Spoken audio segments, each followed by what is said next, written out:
Caulfield comes alive with Group 1 racing at the SEN Caulfield Underwood Stakes. Tickets just $20 at Ticketek. Live across Australia on SEN Track. Giddy up with Gareth Hall. Good morning, wherever you might be, right around the country. Hello to you, 8:04 a.m. This is Giddy Up for Gareth Hall, Miles Pfitzner with you, and it's all thanks to the team at Bet365. It's never ordinary when it's brought to you by Bet365. Imagine what you could be buying instead. For free and confidential support, visit gamblinghelponline.org.au. Massive show for midweek racing at the up for you today, but at the moment, we've currently got the trials on out there at Caulfield, so we'll talk to a few of the trainers coming up that had some horses out there at the trials. Very shortly, though, Tony Gollan will join me. We'll have a chat about some of his runners down here for the spring and some runners up there in Queensland today. Mitch Freeman will join me to discuss Skybird, attrition, and a couple of his other runners. Be good to have a chat to Mitch. Caught up with him at the Racing Awards night. Really good fella, Mitch. After 8:30, and have a chat to Cam Luke. A little bit of futures. And maybe just check in on him after Relentless Voyager got rubbed out for the spring with his $71 ticket on it for the Melbourne Cup. Chris Lees will jump on around about 9 o'clock. A couple of his runners are scratched today, Adelaide River and Age of Sail. They're not running today, so we're going to check in on where they're headed.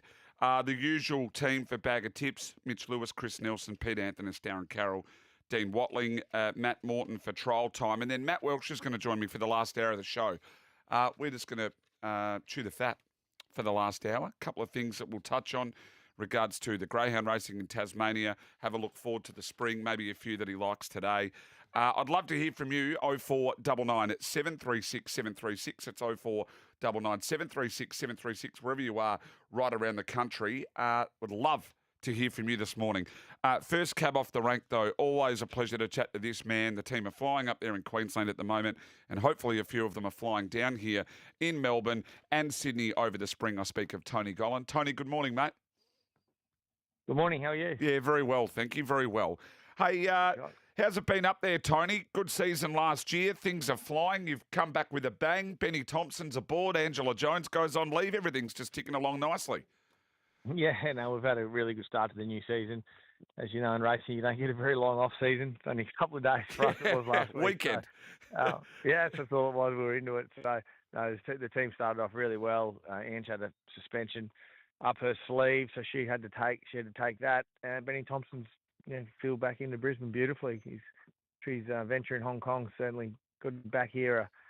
A very hungry and I think better jockey than what went away. Yeah, he certainly looks like he's ready for a big season. Tony, I want to ask you, how did you go at the end of last season? We were sort of watching the Queensland Jockey Premiership with great interest.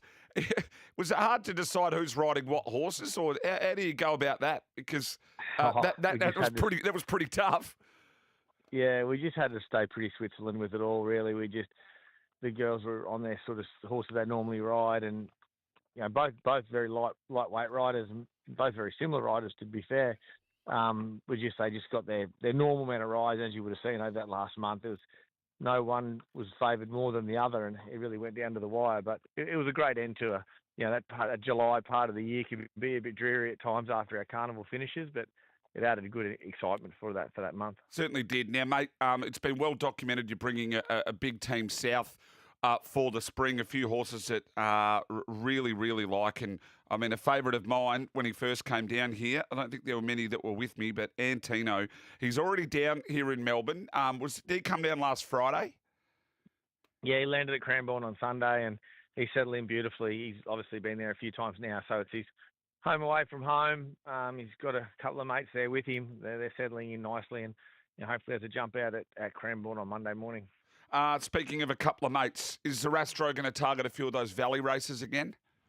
Yeah, I would think so. I took him up the straight last year. He just come down, had one little trip there, and got beat by the horse of Freedman's, who come out and went really well then in the Group 1 at the end of the spring. He'll jump out at Cranbourne as well Monday and run at Caulfield on the 30th, an 1,100 metre Group 3, and then there's a few different sort of targets for him, and one maybe the Manicato. We'll just see how how he goes off that first run. Look at our options. What about Golden Boom? I did catch a trial or two of Golden Booms up there in Queensland. Is that the sort of horse that you may try to go like a Moya path? Yeah, it is. I ran in the car line last year down there, if you remember, and he ran second to the horse of Gavin Bedgwoods that ended up winning the Moya. I brought him straight home after the car line. He had a winter prep up here, and he was deep into a preparation, so I brought him home. This year, I've missed the winter with him on purpose to give him a bit more time to hopefully target a few more races in the spring. So he'll run in the car line at Moonee Valley. He trialled very impressively up here before he left. He'll do a bit of work at Cranbourne next Tuesday, head to the Valley, and then hopefully onto the Moya second up. What about a horse like Transatlantic? Looks like you haven't got to the bottom of him yet. He looks like he's got a lot more to offer.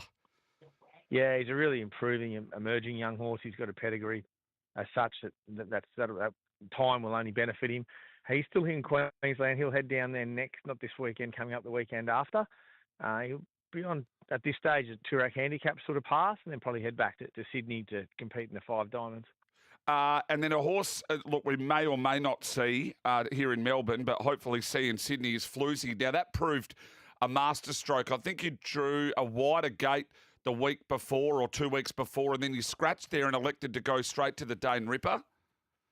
Yeah, she's a lovely mare. She's really enjoyed her time here in Queensland. She was 70-something rater, to 100-something rater, and ran fifth in the Group 1 there at the end of the winter. So she's done a good job. She's come back. She looks fantastic. We'll just go late spring with her in Sydney. There's some really nice mares options for her, and just a 3-run prep at this stage, and then you'll see her come back for all those group races for Queensland's Winter Carnival next year. Beautiful. And I really enjoyed the win of Perel. Now it's in your hands. It looks like that Class 6 was almost bang on. So I did a bit wrong and still was too good for them. You get a couple of wins out of this horse before you tip it out? I just tipped him straight out, actually. Oh, yep. He's done a bit of racing. He raced in 3 states. I was a little bit edgy going into that run, just as far as it was the 3rd state he'd raced in this preparation. Although he'd well spaced, he come here in quite good condition. I just felt I didn't want to go to the well with him one more time. I thought he's a really nice summer carnival horse for us here in Queensland. Yeah. If I could win one of those exemption races for Magic Means Day, being a homebred from the Darley operation, he could win a wild card into a Magic Means Day, something like that. So you'll see him back for the summer carnival. And I forgot to ask off the top, and there's a few people starting to text in. Have you got the plan in mind for Antino? So what's the prep? Yeah, I've got a plan in mind as of now, and as you know, with the spring, there's always options to move off it. But at this stage, he runs in the Memsie. 2 weeks later to the Mackay, which is the same 2 first runs he did last year. Then I'm pretty keen to go 3 weeks to the Turnbull, 3 weeks to the Cox Plate with him 4th up, and then hopefully we still got some carrots left to have a go at the Champions 2000, the last day of Flemington. So that's the plan I have now. I've got options to move off that if I want to. But that's where I'm at the moment. Beautiful. You've got a stack in today. Heroic Rebel, Immediate, Boss Mode, Quick Zoo in the first 3. Of any of those expecting to win? Yeah, Zoo he's a pretty nice horse. He's drawn a little bit awkward, but he's above average. Him and the horse that beat him the other day, they cleared out from the rest, and he's found good improvement off that. So he'd be the pick of those. Pick of those, and that's including the races sort of 4 through to 8, exceed speed, ready for the trip, Tipsy Tiger. Got some nice chances later in the day. But I think Quick Zoo would be the pick of my whole team. But I wouldn't be surprised if we have quite a good day today on all fronts. Yeah, liking the look. We had a good chat with Chris Nelson about Zafani in the last race 8, number 12. It's probably the best named horse in the country. I think the scratchings have aided her a little bit in that race there. I think she was beaten by a smart one the other day and probably just in an inferior part of the track.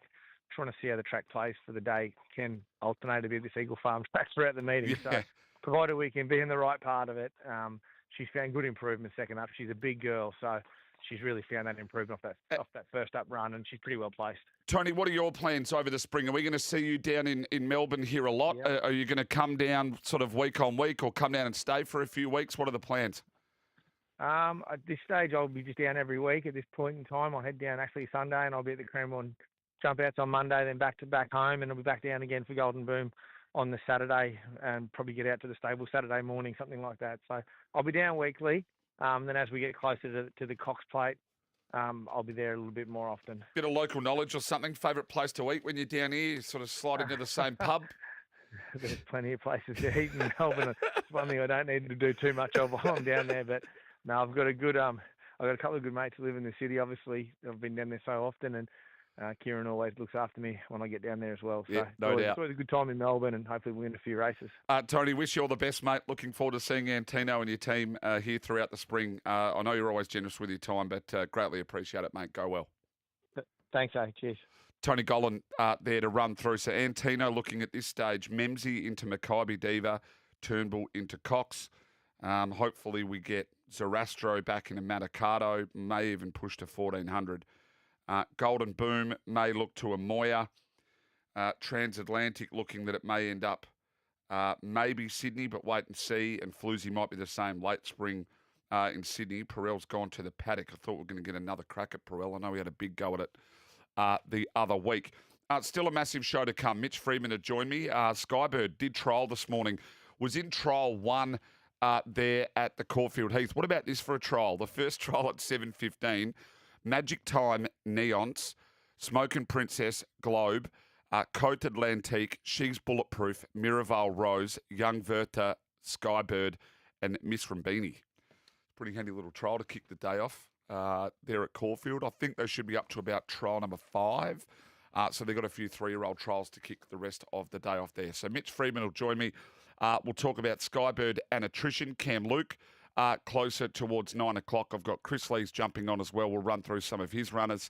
Bag of tips, Dean Watling, Mitch Lewis, Chris Nelson, Pete Anthonist. We've got Darren Carroll and Mickey Gannons to read out as well towards the end of Bag of Tips. But then Dean Watling and Matt Morton have joined me for trial time. No doubt those boys are glued to their little replays at the moment, watching some of these trials. I can't believe we can't get the Caulfield trials on the telly. I mean, that's stiff.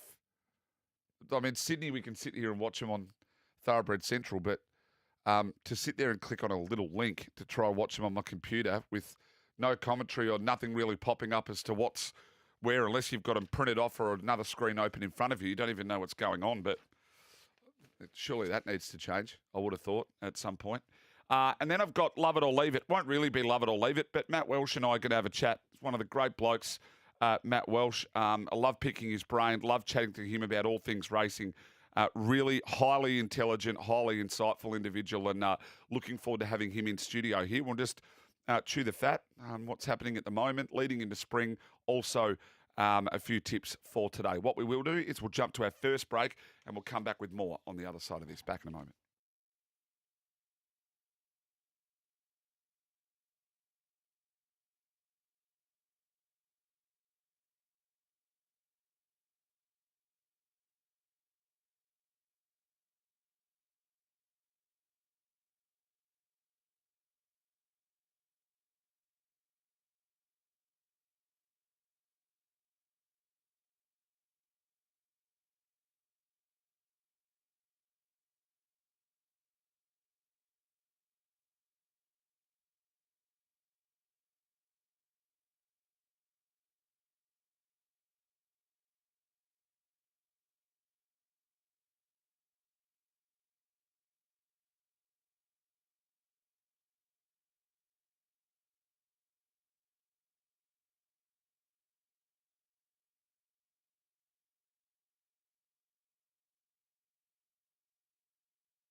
Caulfield comes alive with Group 1 racing at the SEN Caulfield Underwood Stakes. Tickets just $20 at Ticketek. Live across Australia on SEN Track.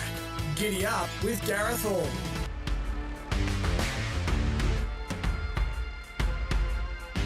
Welcome back to Giddy Up, wherever you are, right around the country. Hello to you, Miles Pfitzner in the chair.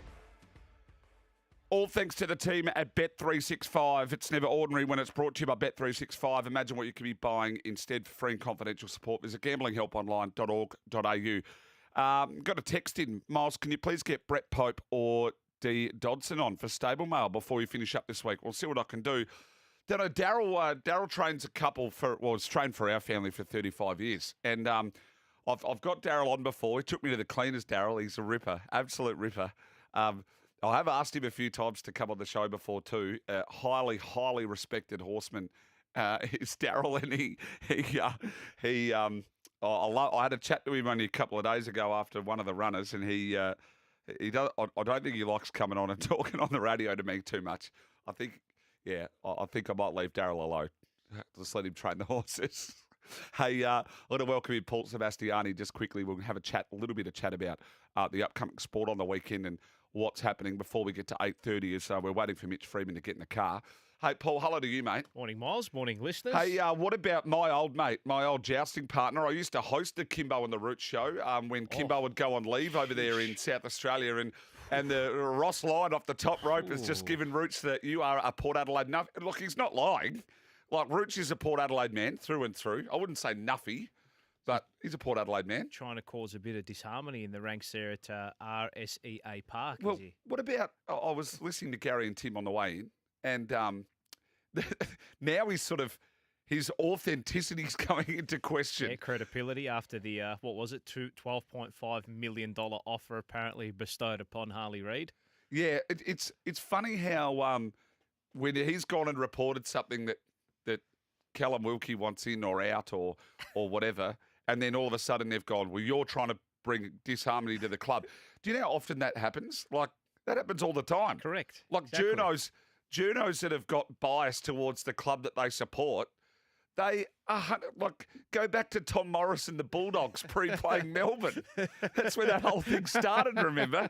You've got a lot of nerve coming in here, Tom Morris. You're proud of yourself, are you? You're proud of yourself. Yep, Fox backs me. It's part of the game, mate. It is. It's the game within the game, Milo. It is. But that's the way it works. When the journos become the story, yeah. Hey, question marks. Fascinating weekend of AFL football. Great game on Friday night. Not the first one, I wouldn't have thought. All due respect to the Bombers and the Saints, but that second game, Fremantle and Brisbane, is that a 50-50 game, or are you side more freer? They were pretty disappointing last week, the Lions against Sydney. Well, very disappointing. No Lockie Neal hurts. Really, really hurts. Like, I know that everyone's big on McCluggage, but no Lockie Neal. He's massive. your inside bull. He's a gun. Absolute gun. Comes as no shock that they dropped that game when he came out of the team. So they get it. But Brisbane are the type of team when they have that one bad out or they have that one bad game, they bounce back straight away. They do. Game of the round, surely. But the Suns and the Giants will be a ripper too. Suns at the line, I think, is the way we can play that. What do they? Such a good team. What do they call? What do they call that? They call it. It's what's the new teams? The something cup. What is it? The expansion cup. The expansion cup. That's it. And then you've got the should have merged cup. That's Carlton and Port Adelaide. Oh, sorry. Well, the way things are going at the moment with all news reports, I think half of Port Adelaide's going to end up at Princes Park next season. Is that right? Well, I'm hearing Hinkley and Chris Davies and. Chris Davies going to Carlton? There were news reports that they're looking at him as the new head of football, but who knows? Wow. Mate? Who knows? Yeah, I don't think Chris liked me too much when I was over there in South Australia. Is that right? Yeah, because I was trying to get in the game, broke a couple of stories about Orazio and Aaliyah, and he sort of Hamish Hartler retiring, and they didn't like it that it was getting out. Oh no. A few offside there, have you, Milo? Mate, doesn't come as a shock to me. You're not living if you don't have it. Exactly. I mean, what about? I had a good conversation last night. I went to the Mount Erica for a steak. Okay. And bumped into a stack of racing people. Funnily enough, great. But we were talking about horse racing and the industry. What was the steak like, by the way? Brilliant. Okay, good. And they sort of went through and they were like, Miles, yeah, well, you've got him offside and him offside and he doesn't like you either, and he doesn't like you either. And I sort of went, actually, there's a bit of a list here. There is. But funnily enough, they're all people that all I've done is say that the horse can't win. People take it to heart. Yeah, it's Wells. like They take it to heart. for an opinion. Yeah. I haven't attacked anybody personally. Well, the Private Harry comments yesterday from Sean Driver were phenomenal, brilliant. Ethan's licking his lips. Clickety, click, The, click. the social media team's gone into overdrive. He's looking for a bonus already. But that's what makes the game. It's what makes sport. It's what makes media. I love the comments on that when it's KYR. It's got his own abbreviation now. Car Ying Rising. KYR. To be in KYR's dust. And all this sort of stuff. And a lot of them come from accounts that have AI images as their profiles, and you don't even know who they are. Do you know when you talk to most? It's funny about this. Owners seem to get in a tiz about their horses, Yes, but trainers they don't. like trainers, know- trainers they have know- got better things to worry They about. know horses get beaten. course They they know do. there's no such thing as a moral. Yeah. They know that they can cop bad luck. That's why they always, we'll just get him back, after this, let him eat up his feed, and that we'll make a decision from there. Yeah. Trainers have been burnt more than anybody Yeah. in this game. They get it, don't Yeah. they? Of course they do. They have to. They have to. Hawthorn, Melbourne. Can Melbourne cause an upset? I don't think so. No, No, okay. I don't think so. You can't underestimate intention and motivation there. Hawthorn looking to book in that final spot. They're talking up Crows, Collingwood, but if the Crows don't win that, look out. Walker back in after being managed last week. Texas Ranger. Yep, he'll be back. Can you see the Pies pulling one out of their out of the backside? Yeah, here? absolutely. Yeah. But Geez, that was shocking last week. yeah, Oh, look, I'm terrible. on the record of saying I'm not a big Crows guy. Well, Yeah. I've More already got people four offside. people. I already got four staying at my house for AFL Grand Final weekend. God help. Yeah, have they been insufferable? They've gone. We're in. Have That's they, it. have they been insufferable? What they've been insufferable Okay. for 37 years. Okay. As long as I've been alive, they've been insufferable. Well, that's okay. It's good. They love their club. North Richmond, Ripper. That'll be a great game. A little bit of value Richmond. Oh, no, it's a flip of the coin, that game. Flip of Um, the coin. Sydney Cats. That'll be a good game too. It will be. Swans were very good last week, but you think again, just with the motivations of top four and top spot, you think the Cats will lock away that game. Albeit Essendon gave them a little bit of a, I wouldn't say a scare, but they gave them a run for their money last week, the Bombers. Yeah. And the Dogs Eagles. Well, we were just saying you before. watch Aaron Norton kick 10. He's He a front probably runner. will, but our producer extraordinaire at the back here, Louis, how in God's name are the Bulldogs not in the top 8? Because It's they one of can't- those ridiculous Well, they years, can't isn't beat it? anyone above them, see? And like flat track bullies. Well, if the Giants lose this week and then they win this game against West Coast, which they will, they'll hop into the 8, and then it's down to basically the last game. So the Giants play St Kilda, and then the Doggies play Fremantle at Marvel next week, and it's pretty much going to come down to that match. Whoever wins that match, or whoever wins their games next week, will effectively make the 8. Right. Bulldogs win their last 2, they're in if the Suns lose this week. Hey, what about tomorrow in the NRL? I know what I'm watching tomorrow night. What have you- Panthers Storm Great tomorrow game. night. Great game. I'm a big Pants man. You are. I say Pants and everyone in Sydney doesn't like it because no one says it. but- $26. Is that what you've Yeah. nibbled at? Because they got right out. You just don't knock good organisations. No. $2.80. What are they? They're just under $3 now, the Melbourne Storm, to win it all. But Penrith, what are they? $1.50 tomorrow night. $1.50 against the Storm. Short. That's short. Yeah, I'd leave. Game of I'd the just round, watch though. that game. Yeah. Sit back and watch that. Yeah. We won't talk Broncos. Bryce will have a conniption. Oh, no. Hey, thanks for jumping on, mate. My pleasure, mate. Might chat to you a little bit later on in the Sure, show. indeed. Go well. What's your one? Your son's at the line, you reckon? Yeah, Suns at the line this weekend is my play. And I think this may be with my bias cap on, but I do think the Blues will win pretty comfortably. That's on- definitely with your on the bias weekend. cap on. Yeah, thank you. I'll take it off. Thanks, mate. Take it off, would you? Hey, thank you, Paulo. Thanks, mate. Have a great Few off morning. the text. Matt from Brizzy. The only thing better than the comments yesterday was your reaction. Great parade. Yeah, I was pumped for him. Nothing comes close to KYR, Milo. I love these abbreviations. Pies are $3 the value. They're going to make a statement. Yeah, well, we'll wait and see. I hope they do. I'm sort of pies by default. I've just been informed I reckon I've got Mitch Freeman ready, and he didn't want to come on because Katrina and Mitch have just informed me that they're big Bulldog supporters. So they're not going to be too happy with me. Let's go to the news. I'll have a chat to them on the other side of this.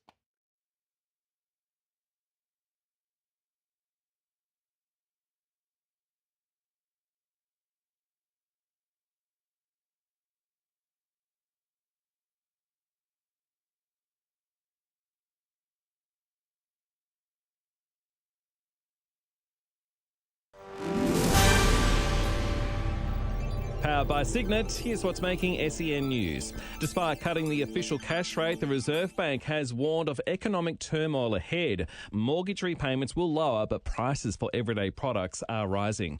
The federal opposition is promising to revoke Australia's recognition of Palestine if it wins the next election. 23 arrests have been made on the first night of Donald Trump's crime crackdown in Washington, D.C. And a prequel is in the works for Rambo, the 5-movie franchise made famous by Sylvester Stallone. Nothing is over! Nothing! No. Up next, SEN Sport. South Africa has levelled the T20 series against Australia, winning Game 2 by 53 runs in Darwin. 22-year-old Dewald Brevis scoring 125 off just 56 balls, telling Fox Sports it was a great result after losing Game 1. To be able to come back stronger after the first game, that's fantastic. The boys, everyone played their part.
Caulfield comes alive with Group 1 racing at the SEN Caulfield Underwood Stakes. Tickets just $20 at Ticketek. Live across Australia on SEN Track. Giddy up with Gareth Hall.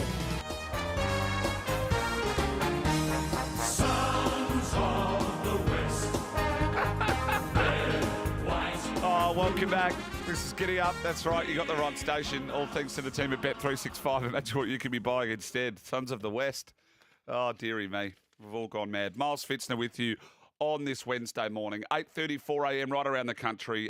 Good to chat to this man, multiple Group 1 winning trainer, Mitch Freeman, joins me down the line. Hello to you, Mitchie. Miles, good morning. How are you? I'm very well. Is Kat in the car with you? Did I offend you about in regards to the doggies? I do apologise. No, she's not. She's doing her day job. So, no, NRL Bulldogs is the team we follow. So we'll, if you can get their team song up, I'll be very impressed. Oh, well, Kat's just texted me and said you're both Bulldogs supporters. I didn't realise it was NRL, so there you go. Absolutely unbelievable. Anyway, hey, mate, you've been at the trials. You jumped back in the car. How did Skybird go? She was super. First jump out. We give her a piece of work at Sandown between the races. She hadn't returned to race day since she had that injury coming out of the Lightning, so she was quite stirred up at Sandown, but much more relaxed this morning. A little bit of freshness out of her legs. She sat back off the speed, and we thought that she rounded off the last 100 or 200 when she was balanced up really well. So full steam ahead towards getting back to the races. Mate, do you think this is a horse that goes under the radar a little bit? I mean, like, this is a horse that won the Lightning. Before that was essentially 3.5 lengths off winning a Golden Eagle. I mean, this is a super horse. Yeah, change the name sitting next to her, and you probably hear her get spoken about more. But yeah, that's the way it seems to be. And there was plenty of excuses for the Beacon Brigade coming out of the Lightning, but at the end of the day, she handled the conditions on the day well, and she's a Group 1 winning 1,000-metre horse, and that's a pretty big thing to be able to do in Australia, given the landscape of the way we breed them and the way we race them. Tell us, what's the plan with Skybird? What have you got in your head at the moment? Moya is the plan first up. We're going to have a look at the Carline next week. She had a fairly solid jump out at Horsham leading into the Lightning, and it kind of matched perfectly again to head that way to Horsham and go into the valley, and albeit down the straight first up. The Horsham layout, probably gives her a good little experience around a tight turning track heading towards the valley in the Moya first up. Yeah, Valley of the Bush, they call it. Is this a horse that you do like sort of fresh, like first or second run in? Not necessarily. I think that we're training her specifically to be a sprinter now, so you'll see her restricted to those trips, and you'll probably see her, provided we keep her muscle issues in check and everything else heading in the right direction. We'll see her at those shorter trips, and you should see her race well throughout a prep. Let's get to your other stable start. In attrition, this is a horse that people will remember won the Toorak a couple of years ago, beating Antino. I've run in behind Pride of Jenny, Brightside, just another super one. And look, albeit I think when we saw the horse last was the Australia Cup, but you ran second in the Blamey just before that behind Marble Arch and in front of Zardozi. How's this horse going? Yeah, he's super. We give him a really good break after the Australian Cup. It was a fairly tough run and a tough day at the office for him. Things didn't quite work out, and he hadn't had a good spell in a long time, and he come off the back of a busy spring/summer period, the prep before. So we're giving him a really good spell. They've done a great job with him down there, spelling him, and then the team's prepped him up really nicely. He's in great shape. He looks super. He's really sort of bursting to go to the races, and we're looking forward to seeing him go on Saturday. So he goes Saturday with the Cox Plate as the grand final? Yeah, I mean, that's the dream. Probably the prelim, I guess, or the more realistic grand final is the Hill Stakes in Sydney. I think he raced really well in that race last year. It's worth good money, and he seems to handle that way of going really well. Beautiful. Now, I want to ask you on a couple. Won't go to Seymour on Friday, but you've got a couple on Saturday. We just spoke about attrition in the PB Lawrence, but you've also got Boga Legend, which has been a nice little horse. Yeah, he's been a ripper. He ran really well over 2,000 metres at Caulfield a couple back. Went to Matoa and found a really wet track and probably didn't handle the circumference of that either. And he's bounced through that. He's been really good at home. He actually worked with attrition last Friday and held his own. So we're expecting him to go to the races and run really well. Beautiful. And are you taking a couple to Bendigo on Thursday in Vino and Tea Tree Lad? Yeah, we'll have a look at those races today and see how they look. Tea Tree Lad's sort of bursting to win a race, and Vino needs to improve.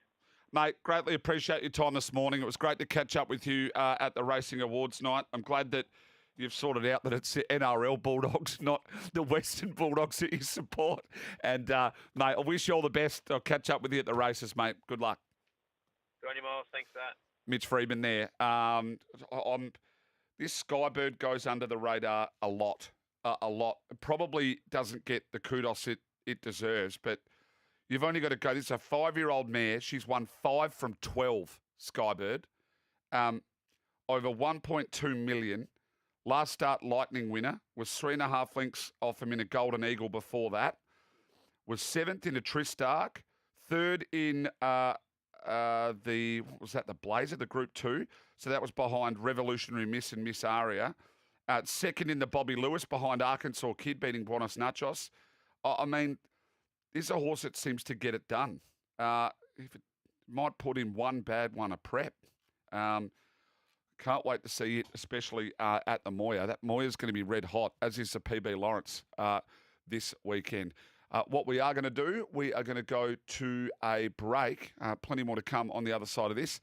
I think someone was thinking I was talking to somebody else, but Mitch Freedman there, you can catch the chat on the podcast on the other side of this. I'm going to come back, have a chat to Cam Luke.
Caulfield comes alive with Group 1 racing at the SEN Caulfield Underwood Stakes. Tickets just $20 at Ticketek. Live across Australia on SEN Track. Giddy up with Gareth Hall. Welcome back to Giddy Up. Miles Pfitzner with you, all thanks to the team at Bet365. Imagine what you could be buying instead. Our Bet Boost horse is fast approaching. It is up. So our Bet Boost horse, we're going to follow Tony in today. Eagle Farm, race 3, number 4, Quick Zoo. Was 210, now 275 available on Bet365. That is our Bet Boost horse of the day. Guess what? Yesterday, ding, ding, ding. Bet Boost horse got up yesterday as well in the first at Hawkesbury. Tough little day, but we managed to get it. And I think we'll get it up again today with Quick Zoo. Eagle Farm, race 3, number 4. Imagine what you could be buying instead. For free and confidential support, visit gamblinghelponline.org.au. Well, a man... I had a welfare check on him earlier on in the week. When Relentless Voyager was ruled out for the spring, I speak of one Cam Luke, and he joins me this morning. Hello, Cam. Hello, buddy. How you doing? I'm good. Hey, mate, any stiffer, you'd be dead. Fair income. The only thing that's cheered me up is you Muppets in there getting the wrong code with Mitch Friedman. Yeah. Well, I got a message from Mitch's partner saying we're big Bulldogs fans, and so we've played Sons of the West, and it's Bulldogs NRL. Mitch would just be like, Miles, you absolute muppet. But that was pretty funny. Yeah, it was. I was very nervous. A few texts had rolled in on Saturday afternoon after the race. The Channel 7 had reported he'd pulled up lame. Clearly, straight away, I started to get a little bit nervous because he was really good. And I think the fact that I've liked him for a little while and I thought he got fit. And I didn't think the Valley or the 2000 would suit him. So the very fact that he ran so well on Saturday made me even more excited. He tumbled in the markets. But then when I listened to Jamie Lovett chat to you on Monday morning and he used the word scratchy, and I was just like, hang on a second. Is there something a little bit untoward here? And unfortunately, in the end, he's not going to be here in the spring. Hopefully they can sort him out because I really like him as a horse. And now I'm not going to drop names, but big shout out to Corporate Betting Company. It did refund on the back and voided the bet of the futures bet. So thank you to that particular group of people that I think a few of the listeners might know. But I still stand by. I think he's a really nice horse. He's a stayer in the making. He's been here for a couple of years now. I don't know what this injury means for him going to the autumn. I know it means that he can't win a Melbourne Cup, but I still like him as a horse. And I think Saturday, even 2,000 metres at a place that I don't think overly suits him, proves that he has a bit of talent. That's probably what hurts more, Miles. Yeah, it's Kieran came on yesterday and explained the injury and said it's lucky that it's one of those injuries they expect the horse to make a full recovery. So it's probably at the better end of this type of ligament injury. So he was very confident that the horse is all okay and will bounce back. So which was a really, really good sign because I think there for a second, as you know, you guys have been through it with cinch, is sometimes those ligament injuries aren't great. They can be career ending. Yeah, they can. Look, I think Jamie Lovett spoke about this on Monday. He's a very lightly raced horse. He's been in Australia over 12 months. Clearly, they have a pretty big opinion of him. The way Mark Zara spoke pre-race as well, I was like, hang on a second, here we go, because he had a long reign on Saturday. He just relaxed beautifully, and that's what you need to do to be competitive in some of these longer staying races. But he won't be there, so the only ticket I've got left, well, I only had two. The only one I've got now is Zardosi, but we shall see what happens over the next sort of couple of months. Scandinavia is the one that's going to be really hard to beat if it gets here, but I think it's $13 currently, so it's a non-betting proposition currently for the Melbourne Cup, even though it's going to be hard to beat. You and I, we've started our futures show on Thursdays, and so we're going to be looking and deep diving into that a fair bit more, into the futures aspect. We'll go again tomorrow. I've spent pretty well nearly every night mapping these horses and pars and where we can potentially try and shop. First one I got wrong, Mornington Glory on the weekend. It's now, I still think it's a big hope, and especially the place hope at the 350 ticket in the Moya. But it was disappointing on the weekend. Moya.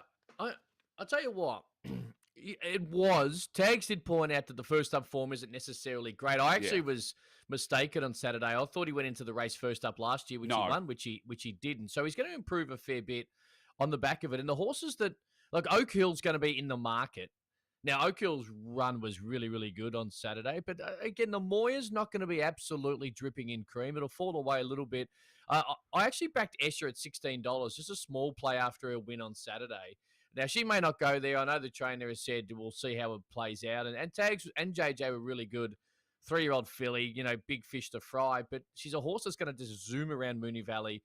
She did it with the League in the Air against, obviously far, far inferior opponents on the weekend. But, I did have a very small play at the $16 because if she does get there, she won't be $16 on race night. So the Moy is interesting because it's not going to be full of depth. And I think that a horse will pop out and win that race that we might think, oh, yeah, we didn't really expect that. And Escher might be that. It certainly might be. So Neonce is with Bet365 is your current $4.50 favourite. Alabama Last 7, Giga Kick 7. Escher into $7.50. Skybird, huge chance. And watch this horse at $8. Arabian Summer 9, Nadal 11, Amina 13, Barrakill 13, Headwall 13, I Am Me, In Flight, Isthmus, Oak Hill, She's Bulletproof, Tempted, Tentress, all $13. See, that Oak Hill, that Oak Hill price of $13, again, a really big win and drifts a little bit back, so a bigger field probably wouldn't be as...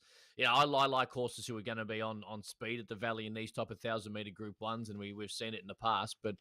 Oak Hill at $13. I don't know what he was prior to that win on Saturday, but it was really impressive. And if you have a look at someone like Escher, who did it against no one, that market and that price being wound in a lot more than Oak Hill, I find a little bit misleading. Yeah, I think you're bang on. Cam, I want to take a break and then clear one leading up into 9, but I want to grab you on the other side of 9 if that's okay. So you've got about 3 or 4 minutes. Is that all right? No dramas, brother. I'm just sitting here. I'm in with the little captain today, so just working my way through the back end of my form. So no dramas at all, but I'll be here listening as you play the wrong songs to trainers and the rest of it. We'll jump to a break. I'll come back, clear that, then clear the news. More Cam Luke on the other side of this.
Caulfield comes alive with Group 1 racing at the SEN Caulfield Underwood Stakes. Tickets just $20 at Ticketek. Live across Australia on SEN Track. Giddy up with Gareth Hall. Welcome back to Giddy Up. Miles Pfitzner with you right around the country. 0499 736 736. All thanks to the team at Bet365.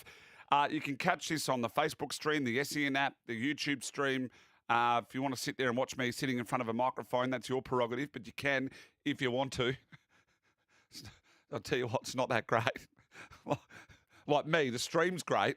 Sorry, Heath, the stream's awesome, but what they're looking at's probably not as good as when Gareth's sitting here anyway. Hey, our Bet Boost horse of the day, Eagle Farm Race 3, number 4, Quick Zoo, up to 275 we have with Bet365. So go and jump on it. Cam Luke still to join me on the other side of this. We're going to take a quick look maybe at the PB Lawrence and some of the fields for Saturday. What about that Premier's Cup that in Sydney, just decimated with scratchings? Unbelievable. So the missile's gone, and then that cup roll, the cup race today decimated with scratching, should I say. But we'll turn our attention to also some racing in Sydney. Still to come, Chris Lee's bag of tips, trial time, and then Matt Welsh to join me in studio. It's got to burn the news here. It's 9 a.m. Wednesday. Giddy up. See you in a second.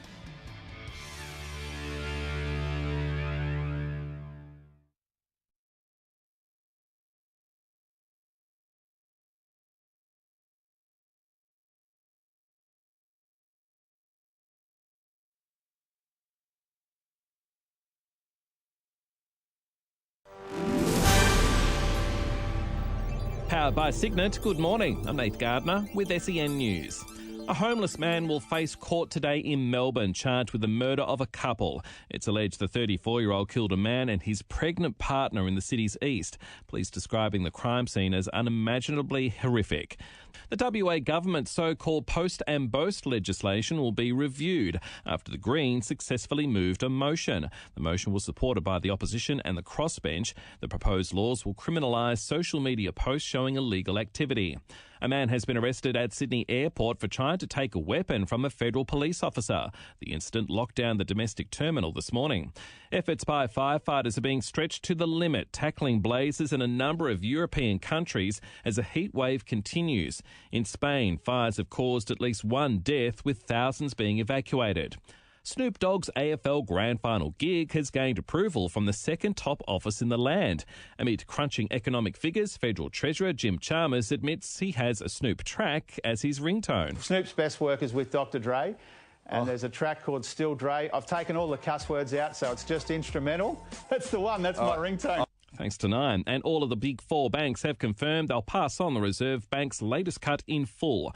As the cash rate drops to 3.6%, it'll put more than $1,000 back in the pockets of mortgage holders each year, with an average debt of $500,000. Coming up, sen.com.au sport. A warning has been issued to players who shove their opponents into marking contests, with bomber Dylan Shields' one-match ban upheld. Aussie Adam Walton has dropped the first set against Czech Easy Lehetska in his third-round match of the Cincinnati Open. And Australia has been thrashed by 53 runs by South Africa in the second T20 in Darwin to level the three-game series.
Caulfield comes alive with Group 1 racing at the SEN Caulfield Underwood Stakes. Tickets just $20 at Ticketek.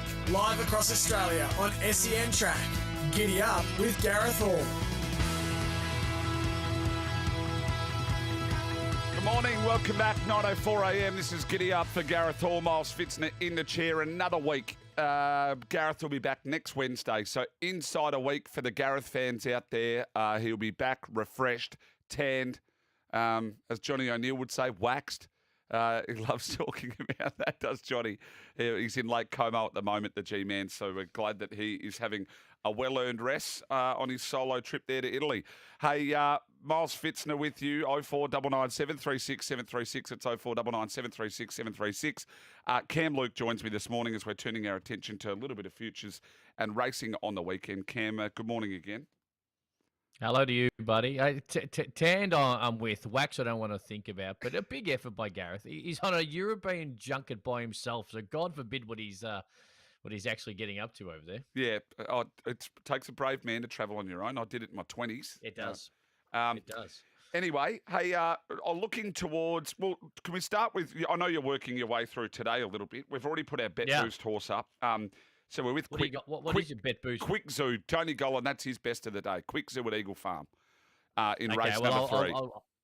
I'll trust you there because I am not doing Eagle Farm, so I will trust you and Tony Gollan, two incredible, excellent horsemen. Oh, yeah, just two of the absolute all-time greats. Sandown looks all right. Randwick looks pretty tough, but I know there's a fair bit of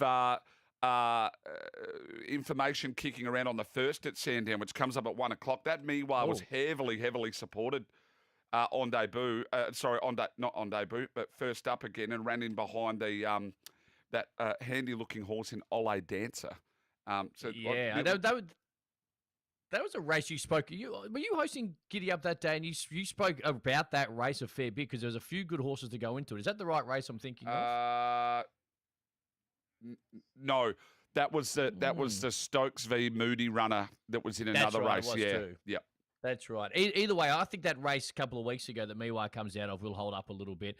I haven't backed the horse today, but it's going to be really hard to beat.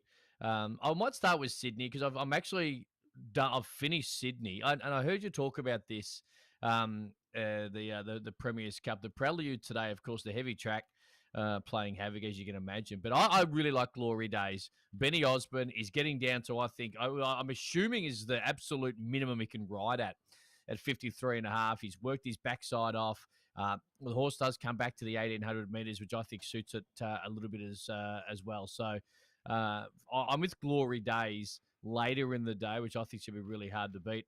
A little bit earlier, race number 3, I'm with Autumn Dream. And Braith Knox riding really well. Really smart claim here. Autumn Dream gets the 1,800 metres, and I do expect that's going to help a little bit. Not a huge amount of speed in the race, so I doubt last start when we did see it in a tougher race at Warwick Farm, sort of got out the back and got going late. So I'm with Autumn Dream early. I think going to be pretty tough to beat up to the 1,800 metres. There's one that flies. I always get this horse's name wrong. Passeggiata, yeah. That'll be that. Race 5, number 6. Paulie's nodding at me. Passeggiata. It means walk in Italian. Walk in Italian. There you go. Oh, hopefully it doesn't walk. Hopefully it runs. It's a bloody long word to say walk. Anyway. Yeah, bloody oath. They could have just said walk, and I reckon it'd be back probably even heavier. But heavy track horse flies first up. Used to be with Bjorn Baker, now with Richard and Will Friedman. There's a little bit of speed in this race, so I think it might go sit outside Moonlight Gambler for them at inside gate with Jay Ford riding. But old Walkie will sit right outside the leader, and I think be too hard to beat. Ashley Morgan's ridden in both its trials and going to be, I think, in the right part of the track come the straight. And Bat Out of Hell. Speaking of Bjorn Baker, he doesn't have old Walkie anymore, but he still has this horse. Of course, the heavy track is where you want to play today, and I think it's going to be hard to beat as well. So that's where I sort of am playing. I did like Butternut Princess at Sandown, but it has been scratched, so I haven't quite finished Sandown just yet. But they're my plays in Sydney so far, Magic Man. Disappointing that that Prelude Premier's Cup Prelude race. There's been more felons, Adelaide River, Asterix, the Euphrates, Estadio Mastala, Interpretation, Star of India, Thalassophile, Royal Supremacy, Cadaver, Age of Sail, Age of Kings, and Nelly Lilacs all out. Yeah. So decimated. Adelaide River's an interesting one, of course, sort of burst onto the scene. Remember that betting plunge in its first Australian run? And I actually perfectly think it was orchestrated by one Gareth Hall. I think J-Mac rode him that day. And the fact was that there's a fair bit of spruik around him, and understandably so. And I'm just interested to see what he does do going forward, because he's been here for a little while now. He acclimatised is one thing, but got to find the right race for him. But I'm interested to see what Adelaide River can do. I don't think he's going to be a top tier horse, but I think he's a horse that's nice enough to win a race or two. Well, I've got Chris Lees coming up in about 5 or so minutes. So Please I'll ask him. Please ask him. Hey, I want to turn. It feels like it sort of kicks off here in Melbourne for me this weekend. We've got the Vane, the Cosette, the Regal Roller, and also the PB Lawrence. But this PB Lawrence, absolutely stacked. Private Eye, Moira, Here to Shock, Anisette, Full Camp Felicia, Attrition, Pinstripe, Desert Lightning, More Felons, Evaporate, which I can't wait to see this horse throughout the spring. Land Legend, Adelaide River, we just spoke about. Golden Path, Detonator, Jack, Lady in Pink, Yellow Sam, Running by Grand Piero, Sepples, Windstorm, and Home Rule. It's the top end of that is stacked. It's here, Miles. You touch on it. The fact is that we sometimes sit around and we're like, oh, when is... All of a sudden we blink and we're back into it, right? Like the winter break. This is why I know you had the conversation the other day. I wouldn't move any of the carnivals. And the fact is that I think it all works. The Australian racing calendar works really well. And I think we get to a point here today or on Saturday that, that's a good day of racing. Very rare do we have Saturdays where we're like, oh. Now, there are weather and track conditions that make it extremely difficult. But I think there are very few Saturdays in Australian racing that we get out of bed and we're like, geez, I tell you what, this is a real rough day. We're going to try and fight our way through it. It's gone. This is a great day Saturday. Yep. Then we're into Group 1s, and then away we go. So I like the Australian racing calendar. I also like in these type of races just backing the best horse. Miles, I don't know the exact price, but Evaporate's the best horse in this race. And I dare say that he's probably been backed a little bit. I'd be very surprised if he doesn't start favourite come Saturday. The Hayes brothers have used this a lot in recent years. Mr. Brightside won it back-to-back when he was first up. I think Gentleman Roy won it last year. So they're going for 4 in a row. And if I'm wrong there, I'm pretty darn close to being correct. So they're clearly a race that they like for their kickoff. I don't know where he goes over this particular carnival, Evaporate, if he's quite got that A-grade, wait for age type of run in him. But the Toorak would be a race that I think he'd be really hard to beat in. And I also think the Champion Mile on the last Saturday, if they were to target a couple of these races as his main races, now he ran in a Cox Plate last year, so I'm assuming that's the early play, and that's where they sort of want to go to. But I think at a minimum, he's a Group 1.5 horse, like smack bang on the back of the best horses in the country. And I think the Hayes brothers will find a Group 1 race for him that fits him perfect. He wins a Group 1 this spring. Yeah, I absolutely. Again, I'm putting full faith in the Hayes brothers to map him out to find those right races. And I think at a Toorak or a Champions Mile, I think that I know you hate the Fiend because Pride of Jenny won it last year and proved you wrong. But, no. I just be mindful that the Fiend's a Group 2. It is a Group 2 race. I think this is where he sits. I'm not diminishing him because he could come back in incredible form, and I like him a lot. I would be more prepared to back him in those Tooraks. Champion Mile a little bit different because it's been really, really tough lately, but I think the Toorak would be where he would be looking for, and I like him. Cam, very quickly, the Rosebud's an absolute ripper too, the listed race up in Sydney. So the horse I've been waiting to see back at the races is this Skyhook. I'm a big rap for it. Blitzburg, Shaggy, Grand Prairie for Peter Snowden in this race. Cantiamo is a horse that's got a huge future. Vivica, it's a ripper. Absolute cracker for the 3-year-olds there, the Rosebud. It is, and I think we had this conversation, or a lot of people had this conversation that, the 2-year-old form, is it great, is it dull? Well, it made for intriguing racing and punting because there was no absolute creme de la creme standout, and that conversation's continued when it comes to Horse of the Year award. So what that means is that these early 3-year-old races, you get an opportunity. There'll be no odds-on pop in this race. A Skyhook will be favoured, I'm assuming, but the fact don't is... say that. What a bet. Well, I'd have a bet now because I would assume, but in saying that, whatever the price will be, I think we're going to have some really intriguing 3-year-old races early because I think you can make a case of 8 to 10 3-year-olds who could stand up by the end of the spring and be the best 3-year-old over the course of how we send a 2-year-old season. Before I let you go, though, but we're going to see some of these horses that are going to have to run, and they're going to have to run on a rain-affected deck. Well, that's going to be the next. That's going to be the next question. I think the benefactor of this will be Victorian racing, and I think you can see a little bit. I think the PB Lawrence is clearly now. Last week, and maybe next week, obviously with the Missile Stakes getting abandoned last week and not now being rerun, which I understand the trainers' frustration there, frustrations. But I believe the benefactor has been the PB Lawrence, and I think that we'll see Victorian racing earlier in the year be a little stronger. The Memsey might be one of them. Yep.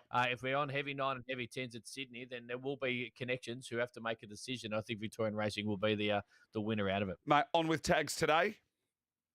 Yeah, Little Master's going to wander on in, and hopefully he's feeling better. Had a toothache, had to go to the dentist on Monday, and let me just say, I don't want to use numbers, but he's got no dramas having a bet. But when he goes to the dentist and had to fork out the money that he did, he's still been whinging more about that than the actual toothache. So I said, you should just cop the toothache, and then the money you had to pay to fix it. But Little Master will be in today, and I can't wait. Mate, greatly appreciate you jumping on. Best of luck today, and I'll join you for the future show tomorrow. Can't wait for a mile. I keep killing it, brother. Thank you. Cam Luke there. Always good to have a chat to Cam Luke. And we've got a future show, of course, coming up tomorrow. And you can catch that via the podcast, but it will air tomorrow as well. We're not far away from Bag of Tips. And I've got Chris Lees on the line. I wanted to have a quick chat to Chris as we could today. He's always generous with his time. Chris, good morning to you, mate. Good morning, Chris. Good morning, Miles. Hey, thanks for your time again. I just wanted to touch on Adelaide River and Age of Sail. We've had a few people text in, and I was sort of looking forward to following those horses, but we'll see that they're scratched up there in Sydney. Just a track concern? Yes, it is. First time out on testing ground. Obviously, it's been a number of scratchings from the race, but Adelaide River will resume Saturday at Rose Hill. Only 1,400 metres, so likely to be too short for him, but he needs to get his preparation underway. And Age of Sail will go to Wyong Sunday. Beautiful. Chris, anything else you can maybe flick our way today? We've got a nice filly resuming in the first race. She's pretty well found. Yeah. And it's a heavy track, first up on a heavy track. So a couple of little doubts, but she's a nice filly going forward. Is that at our own caution? Yeah, yes. Yeah. I think Cloudland handle it. Cloudland does handle the ground, and I think we'll get an improving track by Saturday. But we have accepted with him as well, and barrier draw will be important for him. Yeah, and then the other one I just wanted to ask on the other Australian bloodstock runner in El Jasor. He'll wait for Sunday at Wyong as He'll go Sunday as well. Chris, greatly appreciate you jumping on and giving us an update, mate. I know a few people pretty keen to see Adelaide River back at the races too, so greatly appreciate your time. One quick one before you go. Everything right for Brudenell in the Regal Roller Saturday? Yeah, we've accepted with him, and hopefully he can draw a reasonable gate and he'll be on his way down. May the barrier gods be on your side, my friend. Go well. Good on you, Miles. Thanks, Chris. Appreciate it. Thank you. Chris Lees there, always generous with his time. It's an absolute ripper. We're going to take a break, come back with Bag of Tips on the other side of this back in a moment.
Caulfield comes alive with Group 1 racing at the SEN Caulfield Underwood Stakes. Tickets just $20 at Ticketek. Live across Australia on SEN Track.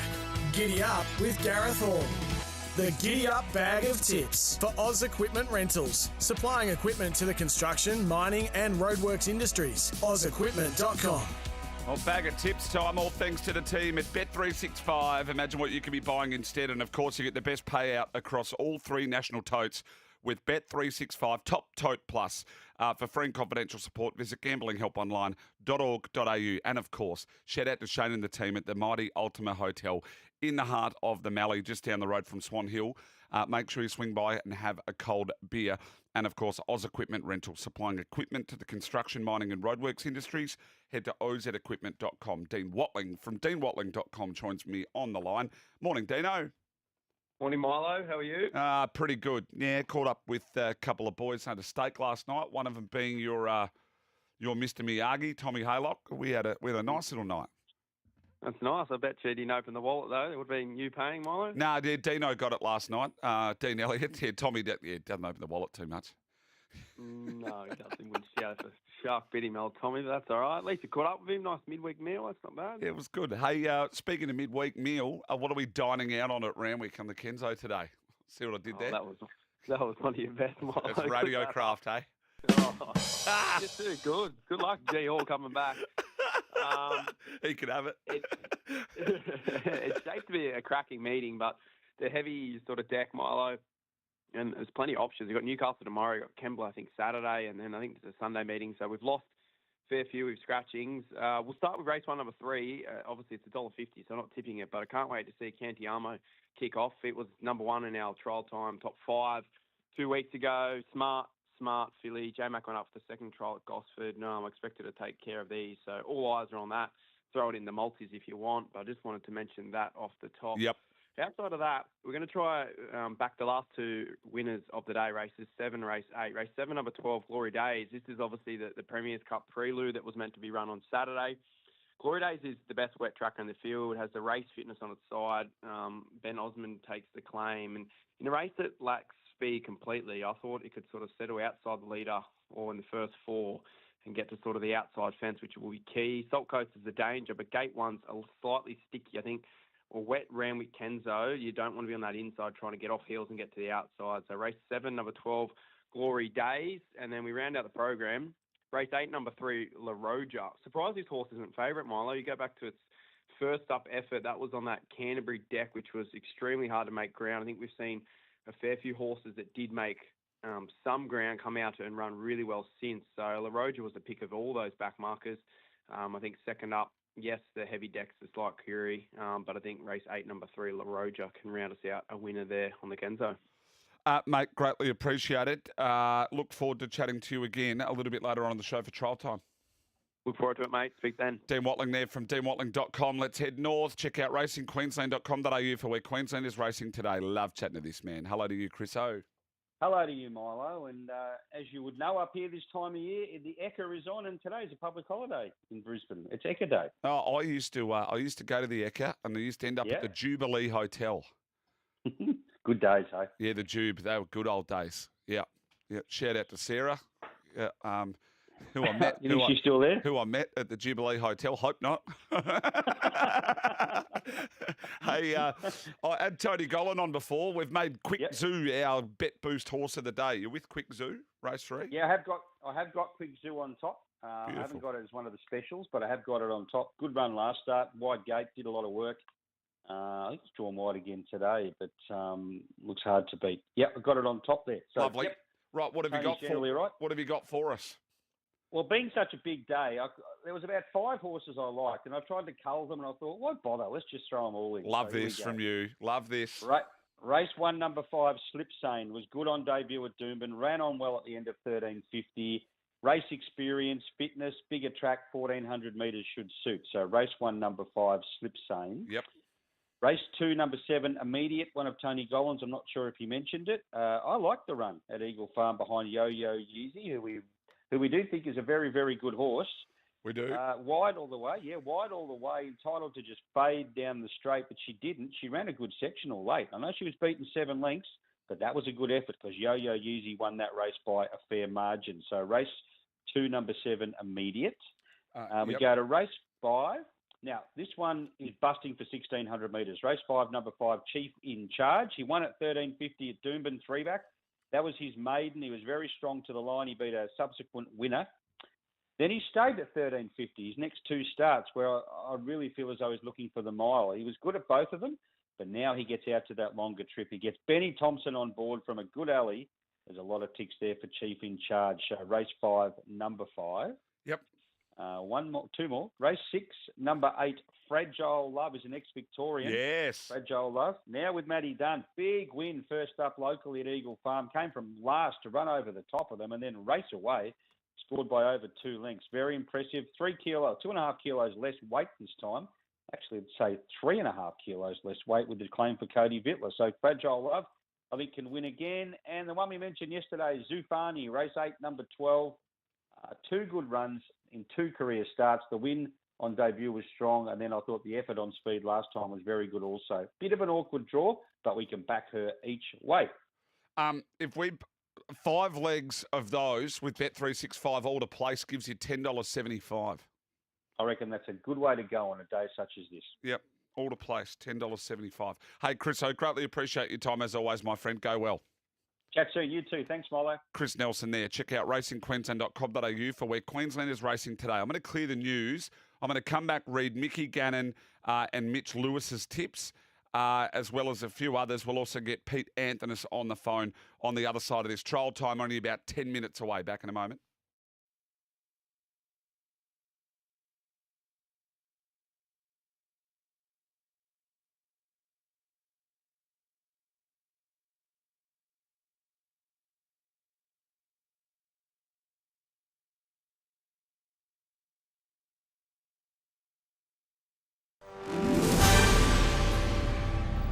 Powered by Signet, here's what's making SEN news. Despite cutting the official cash rate, the Reserve Bank has warned of economic turmoil ahead. Mortgage repayments will lower, but prices for everyday products are rising. The federal opposition is promising to revoke Australia's recognition of Palestine if it wins the next election. 23 arrests have been made on the first night of Donald Trump's crime crackdown in Washington, D.C. And a prequel is in the works for Rambo, the 5-movie franchise made famous by Sylvester Stallone. Nothing is over! Nothing! No. Up next, SEN Sport. A warning has been issued to players who shove their opponents into marking contests, with bomber Dylan Shields' one-match ban upheld. Aussie Adam Walton has dropped the first set against Czech Easy Lehetska in his third-round match of the Cincinnati Open. And Australia has been thrashed by 53 runs by South Africa in the second T20 in Darwin to level the 3-game series.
Caulfield comes alive with Group 1 racing at the SEN Caulfield Underwood Stakes. Tickets just $20 at Ticketek. Live across Australia on SEN Track. Giddy up with Gareth Hall. Oh, welcome back. Bag of tips time for Bet365 Top Tote Plus. You get the best payout across all 3 national totes. Imagine what you could be buying instead for free and confidential support. Visit gamblinghelponline.org.au. The Ultima Hotel in the heart of the Mallee and Oz Equipment Rentals, of course. Mickey Gannon for Randwick Kenzo. Race 6, number 10, Barbray. Race 6, 10, Barbray. And 7, 16, Salt Coats. 7, 16, Salt Coats. Mitch Lewis for him today. Race 1, number 15, Miwa. I tend to agree with him there. 1:15 Miwa at Sandown. Race 7, number 8, Stay Silent. 7-8, Stay Silent. And race 8, number 4, Perfect Picture. 8-4, Perfect Picture. That's at Sandown. And then at Murray Bridge, he's just got the 2. Race 5, number 1, Hypernova. That's 5-1 Hypernova. And 7-6 Ballistique. 7-6 Ballistique. We've got Darren Carroll for Bendigo. He's got a couple here in the harness. Race 4, number 6, Sojo Ran. 3 words. Race 4, number 6, Sojo Ran. And 6, number 10, Rain M In. 6-10, Rain M In. Nothing from Amanda Rando today for Harness Racing New South Wales, the home of the Carnival of Cups, where Australian music royalty meets quality harness racing action. What it's time to do, though, is do this. The Western Whip Around. Tune in to Racing WA TV on 7+, your ultimate destination for everything racing in the West. It's time for the Western Whip Around. Tune in to Racing WA TV on 7+, your ultimate destination for everything racing in the West. Pete Anthony joins me. Hello, Pete. Morning to you, Miles. Hey, where are we racing today? We're at Belmont. Oh, you sure? Yeah. Well, I hope so. If it's a late change, I'm completely and utterly stuffed. But no, it's fine weather there in Perth. So we're actually on a soft 5, which is a little bit of a novelty. But look, rail out 17 metres with a cutaway. So look, there's probably going to be a pattern if you're watching throughout the day. It will either be they getting away from the cutaway or they're sticking hard to it. So look for that early. But look, my only play for the day comes up in race 1, so I can't worry about that. Beauty. It's probably the first 3-year-old race I've had an opinion in about 6 weeks. So I'm looking forward to getting stuck in here and seeing how I go. But look, I'm 2-horse play. Race 1, number 9, Gangster Goddess. I liked the trial. There was a little bit of money at odds for this horse on debut. Look, was completely and utterly not suited, held up a few times, dislodged a tooth, Milo. So I don't know if you've ever dislodged a tooth while running, but I assume that's not a good thing. Nah, just mouthed off to the wrong bloke at the pub. That's how I've dislodged a few. Look, all of a sudden goes for gate 2. Chanel Cooper jumps on board, which I think, Terry Layton made the call a couple of weeks ago that was only going to be a positive for some of these horses finding the right race. And I think this is the right race for this horse. So race 1, number 9, I'm having something on Gangster Goddess and also something on number 3, El Alamein, who just completely and utterly bollocks the field in the trial last week. Look, I don't think that horse beat anything, but it suggested it was in fast time. You go back to that horse's debut, they tipped it out straight for a spell after that debut, and it was behind horses like Castle Road and Do I Feel Lucky, so it wasn't exactly a poor 2-year-old race, I'll put it that way. So, look, at those prices, I'm happy to back both of those. I just couldn't get Fry's Legacy or the Debutant Oceanetta anywhere near their current prices under $4. I think they're both well and truly short enough, and I think there's a fair bit of unknowns with these 3-year-olds at the moment. So 2-horse play there in race 1. Don't mind it. Geez, they've also had a crack at that horse in race 7, GG Pops. It's $2.40 to $1.85 with Bet365. They've smashed it. It's really short just for a race that's got a lot of speed on paper. You've got horses like T-Biscuit drawn outside, same with Cross Statement. You've got Outfield there as well.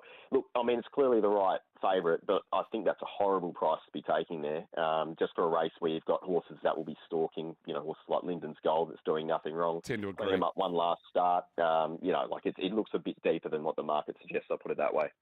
Mate, appreciate your time as always, Pete. No worries. Just steady as you like. You out to Sandown today? Out to Sandown. I believe there's buses replacing trains at a couple of the stops, so I'll be leaving in about 10 minutes. I'll come pick you up, take you out there if you want. That would be appreciated. Anything that really tickles your fancy there? Oh, I haven't had a look. It'll be purely on the eye today. So, Mounting out. Yeah, exactly Have right. a really good look at Miwa in the first. See what you reckon. Will do. Hey, Will do. Good man. Pete Anthony here for our Western Whip Around. Tune into Racing WA TV on 7+, your ultimate destination for everything racing in the West. Let's do it, Paul. Let's do it. Let's do it. Do it. Break.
Caulfield comes alive with Group 1 racing at the SEN Caulfield Underwood Stakes. Tickets just $20 at Ticketek. Live across Australia on SEN Track. Giddy Up with Gareth Hall. Now on Giddy Up, it's time for Trial Time with Dean Watling. Welcome back to Giddy Up. All thanks to the team at Bet365. Imagine what you could be buying instead. For free and confidential support, visit gamblinghelponline.org.au. Just quickly, our Bet Boost horse of the day is Eagle Farm, race 3, number 4, Quick Zoo. We've got $2.75 available at Bet365 at the moment. Trial time. Dean Watling from deanwatling.com. Hello again, mate. Morning again, Milo. Hey, I've just seen your top 5 as we work our way through in this one I really want to talk about, but kick us away here, mate. Your top 5 horses out of the trials. Start with number 5, Milo. Cool Bean is the name. 2 separate words. Bene is how you pronounce or spell Bean. Adam Duggan trains this galloper. Ashley Morgan was in the saddle. This was back on August the 7th there at Gosford. So 1,000-metre heat. Debut trial. This is the first public appearance for this horse and ran the hands off the clock. 3-year-old son of Cepedo. So only a $60,000 purchase. But what I saw, I loved. Adam consented to the trial to the races off that one trial, but Cool Bean, if it doesn't go to Hong Kong, we'll be back in this horse wherever it goes first up. Oh, like it. Good push. Let's get to number 4. Yeah, Vision is a Dream. I've just looked on Racing Australia. It's actually in the paddock, but that doesn't matter. We can still put this in the black book. It's a Yulong-trained 3-year-old filly by Lucky Vega. She's impressed. Half sister to My Whisper, which is a Group 3 winner. Sneaky first trial, floated up behind horses, and then the second trial is even more sneaky. It was a day at Randwick. It was a heavy deck. You had to get to the outside fence, and she made good ground up the inside, sort of between horses. You had to really watch it a couple of times. But Vision in a Dream is number 4. We'll wait for her to come back for a second prep, though. Beautiful. Let's get to this horse. I want to spend a little bit of time here. Birdman. Yep, we touched on this on Friday. I haven't seen him trial as good as this. I know a good mate, Tommy Haylock, suggested he did trial good in his first preparation, but he's had the shades on in both trials this time in. Whenever Waller does do that, it's a signal of intent. So it's something for the punters out there to watch at the trials. I loved his first prep, and we touched on this on Friday, Milo. Sometimes these stayers and imports need that first preparation under their belt to season, and then their second prep, third prep's their best. So he's gelded into Australia, and he got the moles in his legs last time in. Yes, he didn't win, but he ran some really good races, and with that residual fitness, I think he can aim up and be somewhat of a Buckaroo 2.0 in the spring. Yeah, I'm with you. I've just gone back and made sure I had a look at some of those races. And, yeah, you've got to remember, he came straight out and it was Geelong Cup. He's then gone back. He ran okay in the Manion. He's done the Chairman's and then the Sydney Cup over 3,200 by the end of April. Then tipped out, brought back another prep. Like it. Let's get to number 2. Yep, number 2, Sam the Rocket. Really well bred. Half sister was in the dam. Sorry, the half sister Sam already Shin Zone Accelerate. So really well breeding. Her herself the half to Proust. So he's really well bred. He had a nice first trial, sort of weaving between horses and attacked the line. Then he sent out for his second trial over 1,044 metres the other day. This was a really good piece of work at Randwick again. Got to the outside and did look super. So he trialled against Barbarossa in his first trial, Milo. That horse was having its second trial. He came out to win at Kembla. So we do like these trial form ones going to race day by, obviously trained by Michael Friedman. So one of the best juvenile trainers. And I think Sam the Rocket is ready to make his debut over the next 2 weeks. Beautiful. And let's get to your number 1. Yeah, horse you might remember, Spirit of Wealth is a name. Michael Freeman trains again. She was a dominant debut winner off some slick trials and sort of not sure if she had an issue or what it was in her second start, but she was sent to the paddock. But her trial the other day on Friday was outstanding at Warwick Farm. She sort of hard on the bridle, wanted to get on with it. I think she's a group listed filly mare in the making this preparation, and if anything's to go off her first trial, she should improve off that. And I think Spirit of Wealth is the horse that we can back probably every start this preparation. She rises through the grades. Just a quick text in here from Nick, and I think I mentioned this to you too. Our Gold Hope trialled up unreal. Very sneaky first trial through the line. Second trial easily closing on Chow Wolf. Could be a big improver from the spring, from a lesser stable flying under the radar. It was a good trial, but he's notorious, that horse, for trialling well, isn't it? Our Gold Hope. Yeah, good note.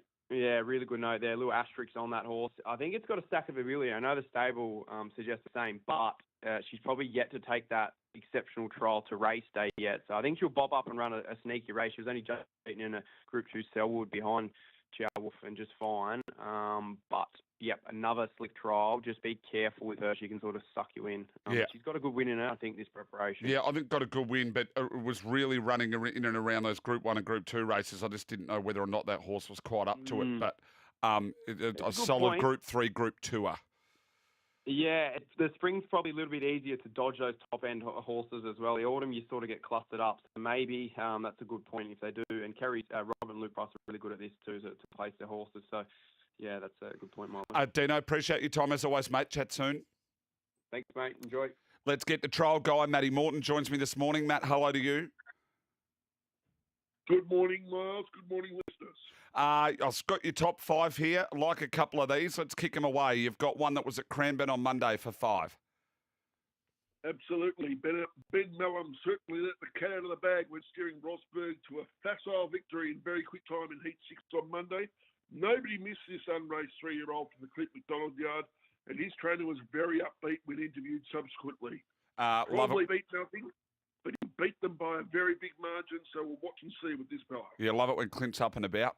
You normally know about it. Let's get to number 4. Number 4, that was also from Cranbourne in Heat 3. Cherish Me was a tad plain with a disappointing first up recently at Caulfield. I hadn't been impressed with her morning work prior to that, but she looks to have really turned a corner now. Cruised around with the addition of headgear on Monday and won under a strong hold from Jamie Mellum. Looked a vastly improved performance, and that's what I expect next time she steps out on race day. Beautiful. Number 3, you've got one that went around at Flemington.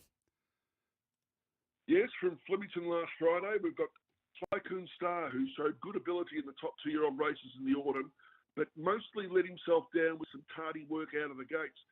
Has been sharper in his work this time in and led throughout when murdering moderate opposition on Friday. His prior effort at Caulfield was also full of merit, beating some highly rated older horses. Will be very hard to beat and first up against his own age. Let's get to number 2. We head up to New South Wales. You've got one at Randwick on Thursday. Yes, number 2, Peloton went the wrong way when pushed on for a slipper campaign in the autumn, but he looks to be well and truly back on track now. Followed up a decent trial just over 2 weeks prior with an excellent performance on Friday. We're clearing out from a couple of very decent benchmarks. He's a Wootton Bassett colt that looks to be going the right way this season. It should be very hard to beat first up, provided he doesn't run into my number 1, which is Wotan. Wotan, we know the spruik on this horse heading into that 2-year-old season. What did you see and what are you expecting from it? Yeah, look, I've never been more impressed by Wotan than what I saw on Thursday morning at Randwick. He moved sweetly throughout, had the measure of Steffi Magnetica for mine, who was up alongside him, and could have taken Manala at any time if J-Mac decided to do so. It was good progress on his first jog in the park last month, and he's red hot and spot on to go now. Looks to be in for a big spring. Yeah, it certainly will be. You got a couple of special mentions, Matty? Yes, a couple of special mentions also to Tom Kitten and the Cliffy Brown trained Sea Pals who went round at Mornington last Wednesday. Yes, I really like Sepples. I've had a good chat to Tom Haylock about it. That did look very, very good. So we'll keep an eye on Tom Kitten, Sepples, and your top 5 will be posted very, very soon. Appreciate your time as always, my friend. Okay, do you want mine for Bendigo tomorrow? Oh, absolutely. All right, we've got race 1, number 3, Espana. Race 5, number 9, Placentia Bay. And a horse I think I mentioned last week, race 8, number 6, Chest of Gold. So just repeat those again for Bendigo tomorrow. Race 1, number 3, Espana. Yep. Race 5, number 9, Placentia Bay. Yes. For the Kieran Markamp. And race 8, number 6, Chest of Gold. Greatly appreciated, Matty. We'll follow those through tomorrow at Bendigo. Appreciate your time, mate. Right, cheers. Matt Morton there, trial guy with his top 5 trialers. They'll both be going up on our social media. You can follow SEN Track, Facebook, Twitter, Instagram, you name it. Ronnie's chimed in. G'day, Fitz. Keep up the great work. Question on 2 horses I'm following this spring. And do you know the target races? Chow Wolf and Evaporate.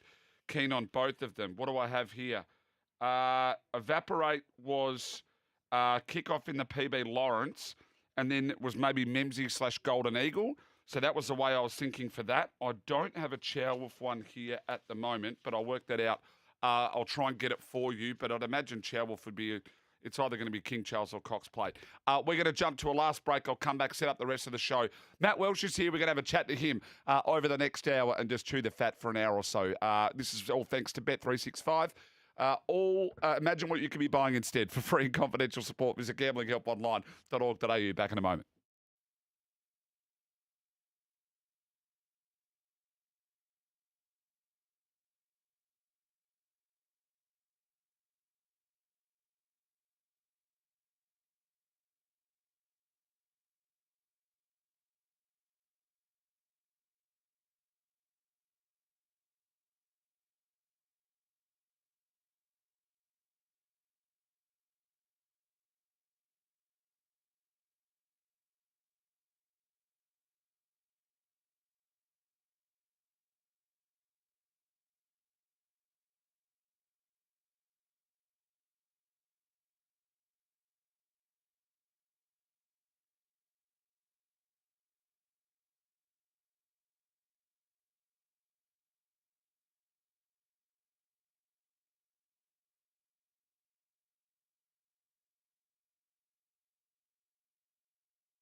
Caulfield comes alive with Group 1 racing at the SEN Caulfield Underwood Stakes. Tickets just $20 at Ticketek. Live across Australia on SEN Track.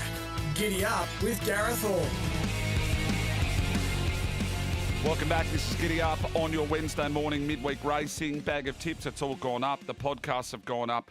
We had a chat to Chris Lees, Tony Golan, Cam Luke joined me earlier, Mitch Freedman, of course, as we laid out a bit of a plan there for Skybird, which we're pretty keen on seeing. Hey, we've got to jump to the 10 o'clock news. Always hard every day, all thanks to the team at Bet365. Imagine what you could be buying instead. For free and confidential support, visit gamblinghelponline.org.au. Our Bet Boost horse of the day is Eagle Farm, race 3, number 4, Quick Zoo, for Tony Golan, up to $275 with Bet365. On the other side of this, if you're in racing, you know this man. His name is Matt Welsh. He joins me in studio. We're going to chat all things the Tasmanian Greyhound racing. We're going to talk tab. We're going to talk state of racing. We're going to talk futures. And it's good to have a chat with a great man. So he'll join me in studio on the other side of the news. And remember, if you miss any of our chats, go to your favourite podcast. I don't listen to podcasts, but where do you go to get them, Paul? You go to like a podcast shop. What is it? Apple, Spotify. Yep. You go to where you get your podcasts and type in Giddy Up and you can get them all there. That work? No. 10 o'clock news. We'll be back on the other side of this.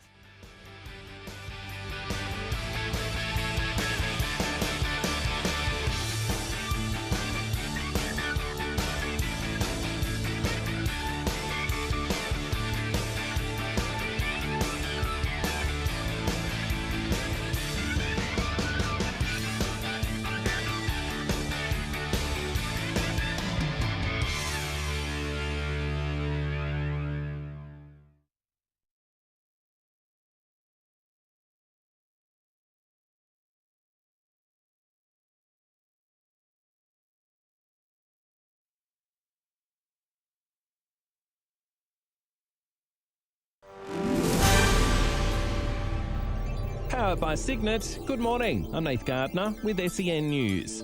Heavily armed police swarmed Sydney Airport's domestic terminal this morning, causing flight delays in and out of the harbour city. Witnesses say a man attempted to take an AFP officer's weapon before being tackled to the ground. In Melbourne, a man of no fixed address will face court today charged with 2 counts of murder. It's after the deaths of a pregnant woman and her partner at Mount Waverley in the city's east. Police are investigating the 34-year-old's connection to the couple. There's both support and criticism of the federal government's plan to recognise Palestinian statehood. It's been welcomed by many, Labor's Claire O'Neill standing firm, telling 7 Australians want something to be done. The lasting peace in this region will only be achieved through a 2-state solution. But the opposition is against it. Leader Susan Lee, also on 7, saying the declaration should only come at the end of a proper peace process. We all want the war to end, the suffering to end, Gazans to be fed and the hostages to be released. That is not going to happen under the Prime Minister's proposal. The Commonwealth Bank has posted a record full-year cash profit of more than $10 billion. The result is an increase of 4%. And a $10 billion gap has appeared in the federal budget due to black market cigarettes. The illegal tobacco trade has seen tax collected on legal cigarettes almost halved in 3.5 years. Coming up next, sen.com.au sport. The Crows will be without veteran defender Rory Laird for Saturday's blockbuster with Collingwood. His one-match ban for rough conduct has been upheld. The men's T20 series between Australia and South Africa is heading to a decider. The Proteas squaring the series 1-1 after a 53-run victory in Game 2. And the Tahiti Surf Pro remains on hold for another day.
Caulfield comes alive with Group 1 racing at the SEN Caulfield Underwood Stakes. Tickets just $20 at Ticketek. Live across Australia on SEN Track. Giddy Up with Gareth Hall.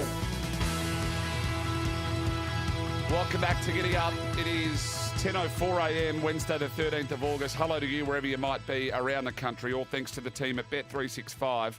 It's never ordinary when it's brought to you by Bet365. Imagine what you could be buying instead. Miles Pfitzner with you, and I'm joined in studio by the former head of racing at RV and a ripping fella, highly regarded in racing circles is Matt Welsh. He joins me in studio. Matty, hello, mate. Miles, good to be with you. Always good to have a chat to you. We were just talking off air about which way we could go with this chat. You and I could talk for about 6 hours about all different sorts of things. I want to start, though, last sort of 10 or so months, bit of punting. I've seen some of your work on social media following the trials and sort of punting on a lot of the Victorian races too. It seems to be going pretty well. Yeah, really enjoying getting back to a little bit of punting before heading to racing.com, which was 7 or so years ago now. You know, I basically full-time punted for a year in between selling a business prior to that. And, you know, I really enjoyed that at that particular point in time. And the last 10 months I've been doing similar. And, you know, spring and summer into autumn were really good, you know, by my own admission. Winter's been challenging. Yeah. So I'm looking forward to the tracks drying out over the next couple of months and probably getting away from a bit of synthetic racing as well. But that's been enjoyable. I did a little bit of work with Sportsbet, which was great. Terrific company to work with. And, you know, they're now the dominant WSP in the country and market leader, and they're the one that everyone has to chase, and it was good to work with them for a while. You know, I've been spending a lot of time doing things I didn't used to do. Hot mat Pilates. Yeah, which I hear you might be interested in. The grapevine is talking. Thank you. My partner and your partner seem to chat sometimes. And I've got to get into some level of flexibility, but also help my back. And she's trying to get me into hot mat Pilates and told me that you're right into it. Yeah, it's I really enjoy it. Really enjoy hot mat Pilates. I play pickleball with Ben Asghari and a bunch of his dads, school dads from Cheltenham Primary. Played a lot of golf, played a lot of tennis with the former CEO of the Melbourne Racing Club, Josh Blanksby. We have a great battle on the tennis court. And just, you know, spending a lot of time, health and fitness. I think when you're punting full time, you know, and you're often up at 5 o'clock reviewing races, which is incredibly mundane. Yeah. Reviewing trials, reviewing races in the dead of the early morning.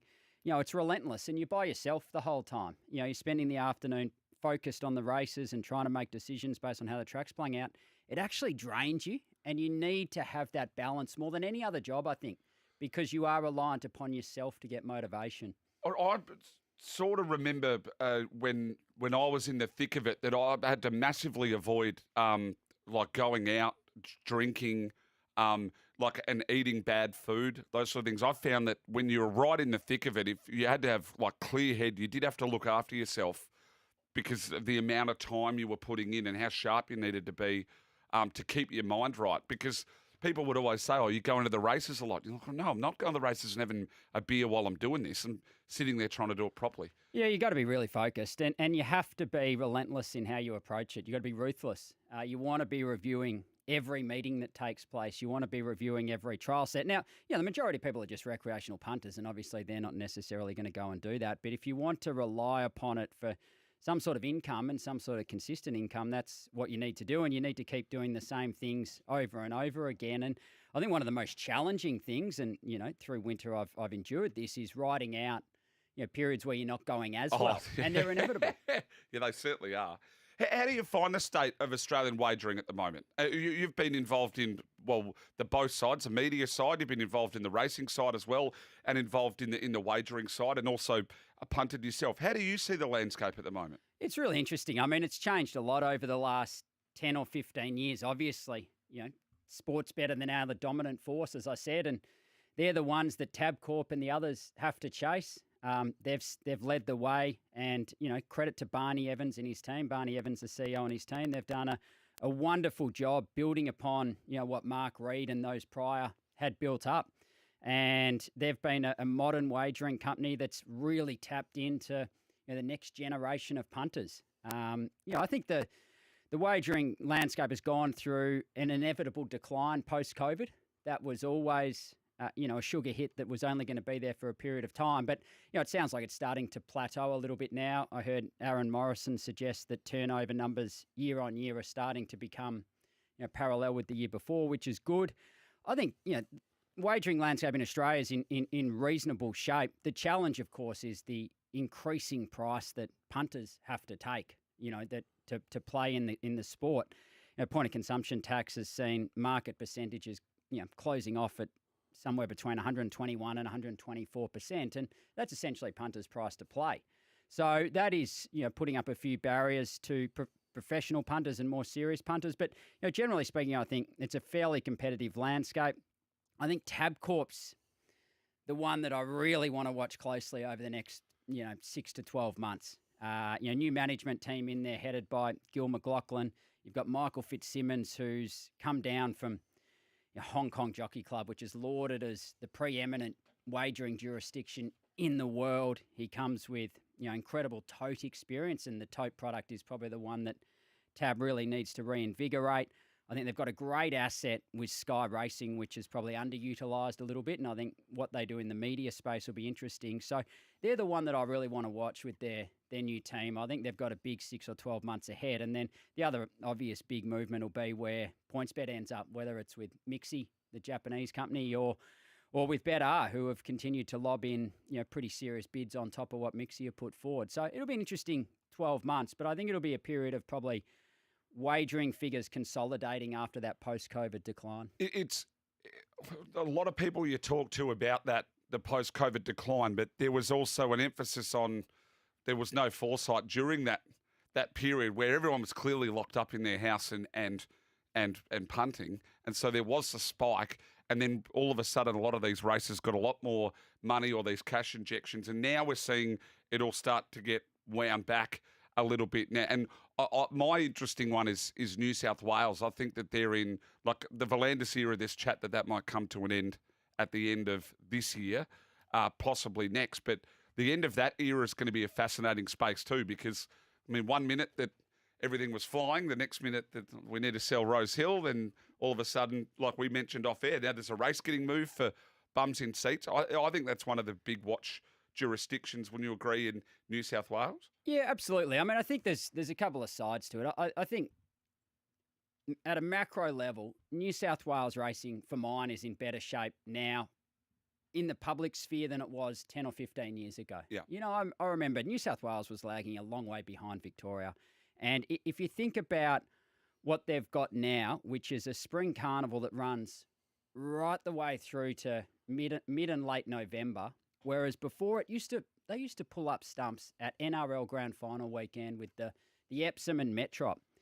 And whilst that's the way it's always traditionally been, and it really worked well from a pattern perspective, what it neglected was the fact that the majority of recreational punters don't really tune in till after AFL and NRL are finished.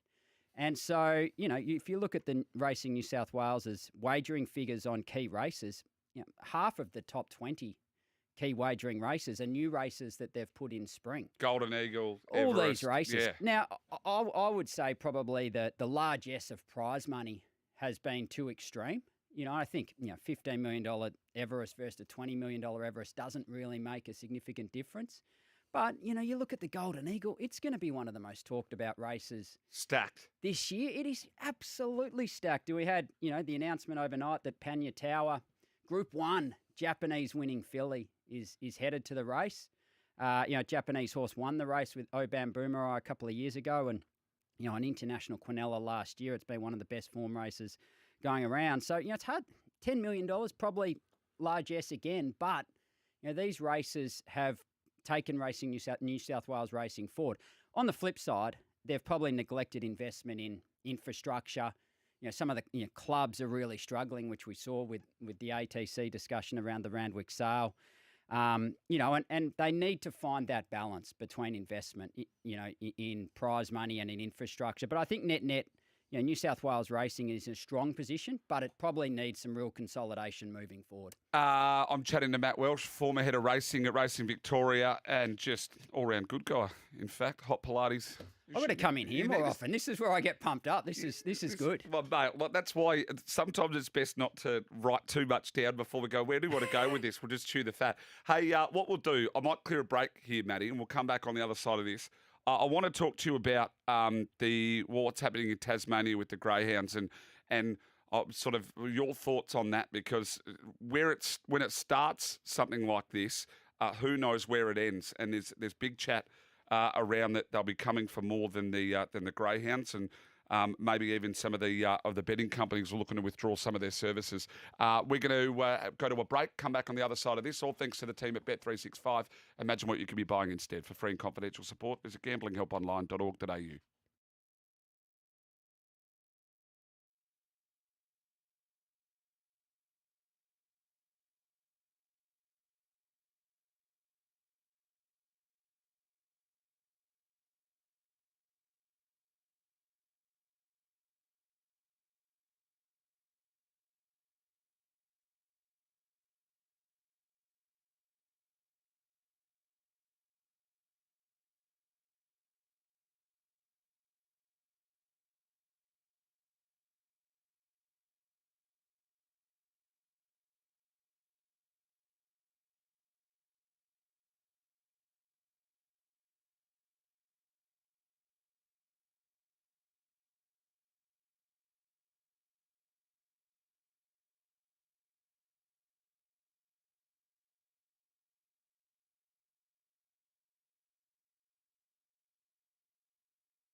Caulfield comes alive with Group 1 racing at the SEN Caulfield Underwood Stakes. Tickets just $20 at Ticketek. Live across Australia on SEN Track.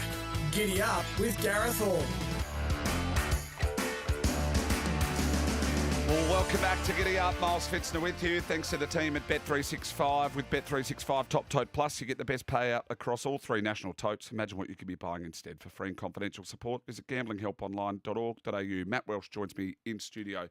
Matty, sad news out of Tasmania in regards to the Greyhounds and their current political situation. We saw the announcement, SEN's own Brent Costello broke the story that essentially they've got some independents and some Greens there that are looking to try and form government, and they've had a backflip. 21 days later, after saying they support racing down there, they've backflipped and said that the funding will be cut to greyhound racing as of 2029, which would mean it would cease to exist. But it's really sad that we have a jurisdiction like that, and such a good racing jurisdiction like that, going to stop. Yeah, absolutely. It should be concerning for all 3 racing codes, I think. It's an ever-changing political landscape at the moment where the major parties have lost their dominance over the voting public. And, to be frank, I knew nothing about Tasmanian politics until about 2 months ago when, all of a sudden, the stadium and they went back to the polls. But, now I know they've got 35 seats and I think Liberal won 14 at the recent ballot. And obviously they need to get some of those crossbenchers on side to try and form a government. And, it seems like, unfortunately, greyhound racing down there has become a political pawn. And as you said, Jeremy Ratcliffe, the soon-to-be Premier, it would seem, assured all 3 codes that they had a strong future just 3 weeks ago. So it does seem like an extraordinary backflip. And, gee, you feel for participants down there. You really do. Heart goes out to them all because, to have your industry ripped away from you overnight on a political whim, extraordinary. I'm not sure what you can or can't say on your previous roles, but how much were the pressures of the outside pressures of the one politically, but two the sort of the animal activist side of things in regards to racing? We know every spring it comes around here, and it's normally at the forefront. We're seeing organisations like Kick Up for Racing that are dispelling a lot of sort of mistruths and misinformation in and around racing. But this has been pushed essentially by some independents and some Greens, which are also backed then by some of these animal welfare sort of parties and organisations. But that's a tricky one to manage from a thoroughbred racing perspective, especially through the springtime. You're always aware of it. There's no doubt. I think, where it was more prevalent was actually when I was at racing.com and we had the spate of international tragedies in the Melbourne Cup. And I think although they've been debated, the merits of the international protocols being brought in, the safety of all 24 horses in the Melbourne Cup is the most important thing for Racing Victoria and probably Australian racing every single year. And that's where you had the most pressure coming to bear from activists is once we had that, the 5 or 6 deaths that was across, a 7 or 8 year period, it was giving them ammo to absolutely tackle racing head on. I think Racing Victoria has done a fantastic job over the last 4 years with the introduction of the protocols. Touch wood, we've had safe Melbourne Cups ever since. So it's very hard to argue that the protocols aren't working. Of course, they can be tweaked along the way, but that's been the biggest thing to probably change the narrative. I think the real focus from a public perspective at the moment seems to be on wagering. And I think problem gambling is right in the spotlight. The parliamentary inquiry from 2022 where a range of wagering operators were grilled in that inquiry, and then you subsequently had the 31 recommendations to curtail gambling advertising put forward. I think that's going to be in the limelight over the next month or two. I've noticed in mainstream newspapers a lot more coverage of problem gambling stories over the last month. And those, that problem gambling challenge was raised in Parliament a couple of weeks ago. So I think that's going to be the really big one over the next 6 to 12 months is where that lands and then what restrictions are placed on WSPs. It's funny how the societal shifts. I mean, we live in a different world than we did 15, 20 years ago, and we're seeing societal shifts all the time. But we are we are heading in a direction where things are getting way more scrutinised. I mean, like a gambling ad 15 years ago, if you go 20 years before that, you had race cars that were sponsored by Marlboro, and we had the Benson and Hedges cricket series, right? Yeah, the MCG used to be plastered in Benson and Hedges when I grew up. And we had the cameraman. What's that video of the cameraman taking the catch and blowing the double dragons out of his nose? You're smoking at the G. Like things are changing. It's important probably for racing bodies, and that'd be on all three codes that we've got to adjust. And that's some of these protocols are why that, I've been hard on them, but I want them to be clear, accurate and concise because I want the internationals to come, but it certainly has tidied up what was an issue. Yeah, absolutely. And you do want international headline acts here. And how exciting is it that Kaiying Rising's coming out this spring, to tackle the Everest. And, we had Romantic Warrior come out and win a Cox Plate, which was unbelievable. It looks like there's going to be a few quality horses come to Victoria this year. But you're exactly right. And I think one of the things that racing needs to continue to do is talk about how engaging in the sport from a wagering perspective is a form of entertainment. And for 99% of people, they do it within control. Need to wrap our arms around the 1% who don't and absolutely ensure they get the help they need. But for the majority of people, it's a pastime. It's often a social pastime where you're either in chat groups with mates, having some banter, or down at the pub with mates or at the races with mates. And the overwhelming majority of people do it within their means. And that's the message that racing needs to get out there. It's a legitimate form of entertainment. It's not like going and slamming $500 in the pokies where over time you're going to lose. Ultimately, there's skill involved, and as I said, legitimate form of entertainment. Much like going and having a bowl of pasta and a glass of wine on Chapel Street. Yeah. For us, it's literally the comparison to that. The one thing I wanted to touch on before, and we'll move on a little bit, we'll get to some horses for some spring and whatnot, but the international nominations, I mentioned that sort of Tommy Haylock and I were talking about this. Aidan O'Brien's gone from 19 down to 1 for the Caulfield Cup. We've got in the Cox Plate, there's 30 there for Waller. Mars got 7 and 10 internationals, down from 20 last year. Are these restrictions holding some of these horses back, or is it becoming a too hard basket for some of these horses? The other perspective might be, and I think I saw Paul Bloodworth quoted in an article on racing.com, that they feel like a lot of these horses are more serious about actually coming. A lot of horses previously have been nominated with the perspective of a sale occurring, or, they're not necessarily seriously considering coming, but they just throw one in. So I'd hazard a guess it's a mix of both. All three. Yeah. Right? Aidan O'Brien's probably pretty clear after Jan Bruegel last year and what happened there with the horse being ruled out. But I also see that he is actually considering, bringing out a horse this spring. So he hasn't completely ruled it out as well. But I think it's probably a mix of, nominations being more serious, and maybe it is a little bit about the protocols. There's a lot of horses slated to go to Sydney as well, where the protocols aren't quite as burdensome. What we might do with Clear and Early News, I want to talk about a couple of days you really love over the spring, maybe some horses you're keen on seeing. You've got a great eye, so I always love picking your brain when it comes to those. And then we might even touch on some of the races today and even at Bendigo tomorrow. If you had a look at, you would have done Bendigo tomorrow, surely. I'm excited about Bendigo tomorrow. All right. Race 1 at Bendigo tomorrow. We'll touch on it shortly, but it's a Metro standard race. There'll be some good horses come out of it. It's one of the great tracks, the punting tracks in Australia, Bendigo, I think. It's It unbelievably fair. Yeah, no, it's a really good track, and it's a great place to go up and watch the races, and the club's doing a really good job there. The way the training facilities have grown, they've got a beautiful inner grass track that the horses have jump outs on and obviously work on. So, yeah, club in good shape. We're going to jump to the news nice and early. Matt Welsh to join me again on the other side of the news. This is Giddy Up, thanks to the team at Bet365. Imagine what you could be buying instead. Go to gamblinghelponline.org.au.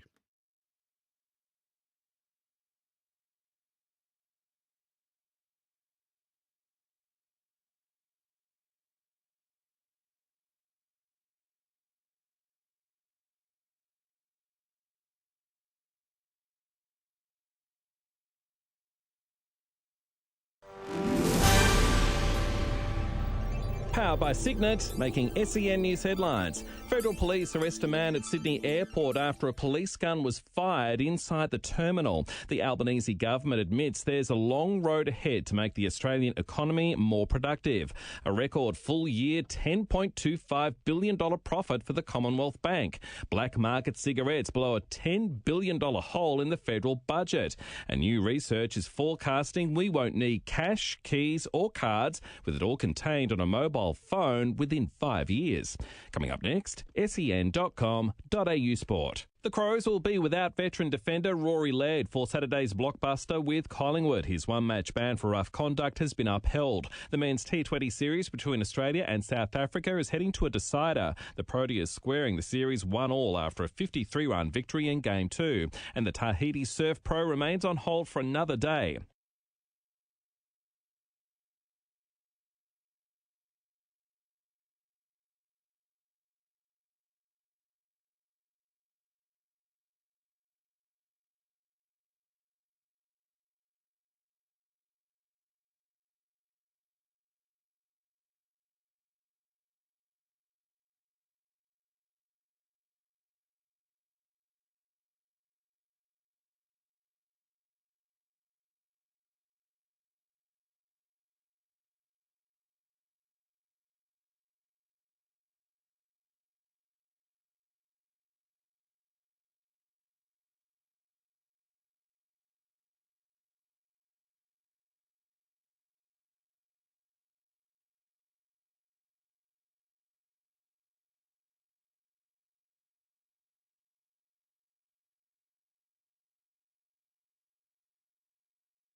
Caulfield comes alive with Group 1 racing at the SEN Caulfield Underwood Stakes. Tickets just $20 at Ticketek. Live across Australia on SEN Track.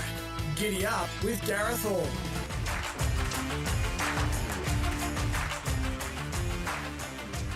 Welcome back. Miles Pfitzner with you. Giddy up for Gareth Hall. He'll be back next Wednesday. A week today, he's sunning himself in Lake Como. Half his luck. Gee, he looks like he's having a good time. Yeah. Well, we haven't seen too many photos. He's sort of gone incognito, has G. Hall. He's sort of keeping to himself a little bit, but he's put the odd one up here or there. He went and had a chat. Where was he at? He was at Ballymore, wasn't he? With Aiden. Yeah, Ballydoyle. Yeah, with Aiden. Yeah, I think he enjoyed that. Hey, we're chatting with Matt Welsh. Matty, what races in the spring are catching your eye nice and early? What are you really looking forward to in the next 2 or 3 months to watching? To me, the big races now in Australian racing that you, as a purist, you look forward to are the Everest and the Cox Plate. Like they're the two races that stand out to me as the strongest races on the Australian calendar. And I touched on it earlier, having Car Ying Rising come out here, David Hayes, the legacy that the Hayes name has in racing, bringing out this Hong Kong champion who many have deemed borderline unbeatable in the race. I think that's the biggest story this spring. I think it's awesome. It is awesome. And we don't get those star Hong Kong sprinters that have gone and smashed track records to then come down here and do it. Well, historically, they haven't travelled a lot. And it's just, it was fantastic to see Romantic Warrior. There was nothing better than for Hong Kong racing and global racing than Romantic Warrior coming out here, not only performing well, but winning the Cox Plate. Yeah. Because I think that really opened the doors for more and more Hong Kong travel. And it's exciting to see the best of Hong Kong tested here. And it's a jurisdiction that's so close to Australian racing, and we love to punt on it. We love it. I want to play you this little bit of audio. We had Sean Driver on yesterday from Corinda Bloodstock. He's got Private Harry. Wait till you hear this. And this is what I love about this race. Here's what Sean yesterday, I asked him, man to man, how confident are you in Private Harry's chances in the Everest? In all seriousness, how confident are you? I know we've seen the banter and whatnot, but how confident are you that you've got the right horse to win the Everest? Yeah, I don't think he'll get beat. I'm very confident. He's low flying, mate. I spoke to Ash this morning. He galloped him, and it's not arrogance. It's just this horse is a freak. I love it. I love it. We don't get beat. I asked him too, on what track would you want? Like, what suits you? He went good 4. Thinking, geez, Car Ying Rising would be begging for a good 4. He would be. I suppose that's, maybe the one unknown for Car Ying is if we were to get a heavy track. But how good's that for racing? Oh. People having an opinion. We need strong opinions. We need owners, trainers, connections, building up clashes because that gets the public talking. And he's one of the most exciting horses heading into the spring, Private Harry. Yeah. We think we rule out. I mean, we've got Jimmy Star, Jolly Star. Who else is going there? Briasa. Briasa. I mean, if Hawksy's super keen on it. Car Ying Rising. I mean, has Hawksy declared Briasa? No. Him and Johnny have got a healthy rivalry with Jimmy Star, but we don't have many horses locked in for that race. Now, does maybe Car Ying Rising and being so dominant and probably so short in the market, is that going to scare a few off, the slot holders? It's an interesting one. And I saw Richie Callender, who obviously knows New South Wales racing back to front, comment on it on RaceNet on Monday. And I think there must be a few challenges if it compelled Richie to make comments about it. But, it's at the end of the day, it's a $20 million race. Horses will emerge over the next couple of weeks and connections will go, you know what, we'll have a shot. And at the end of the day, running second or third, it's still a pretty good carrot, even if you are splitting the prize money 50-50. So, I'll be interested to see what Waller does with his horses. He's got such a strong team heading into the spring, as you'd expect. Jolly Star likely to go to the Everest, you'd think. But, does an Autumn Glow, potentially... We don't know that she's a middle distance staying horse yet. Everyone... she looks like she will be and everyone thinks she will be, but at the end of the day, she's only won up to 1,400 metres at the moment. So she looks super classy and, something like her could be the X factor. And then you've got Beedman, who could be anything. Yep. As a youngster. The one that I always, that I think is just a super horse, I'd love to own him, is Headwall of Matty Smith. Yep. What a horse that horse is. Yeah, absolutely. Goes in any conditions, forward or back, so versatile. You'd think Headwall will likely get a slot in the race. Look, I'm sure they'll fill the slots at the end of the day because the carrot's just so great. And I think, I'm a long way from having a runner in the Everest, but, I imagine as an owner, you just want to have a runner in that race and be a part of what's become one of the great days of Australian racing. It is a great day. Like Caulfield Cup on the same day, it kind of feels, I don't think it gets lost. I think they complement Each one other. another. Yeah. I think everyone that's at the track races. is betting both tracks. Correct. And this is where having good quality racing in both states is great for the sport in general. As purists, we want to see the best racing the best, don't get me wrong. But having good quality racing in both Sydney and Melbourne, and a lot of Victorian turnover on Victorian racing and New South Wales racing and vice versa comes from other states. Having two really strong racing jurisdictions is fantastic. And that's where I think the extension of the Sydney Spring has been a positive. Have we got the programming right? Going back to when Sydney did make its expansion into spring, what you would have loved to have seen is it done in collaboration with the other states and Victoria. Peter Volandi's potentially coming to Victoria and saying, look, we just have to be in this back half of spring because that's where all the money is. That's where all the eyeballs are. That's where all the wagering is. We're coming here. We want to take part of that area and race alongside Victoria.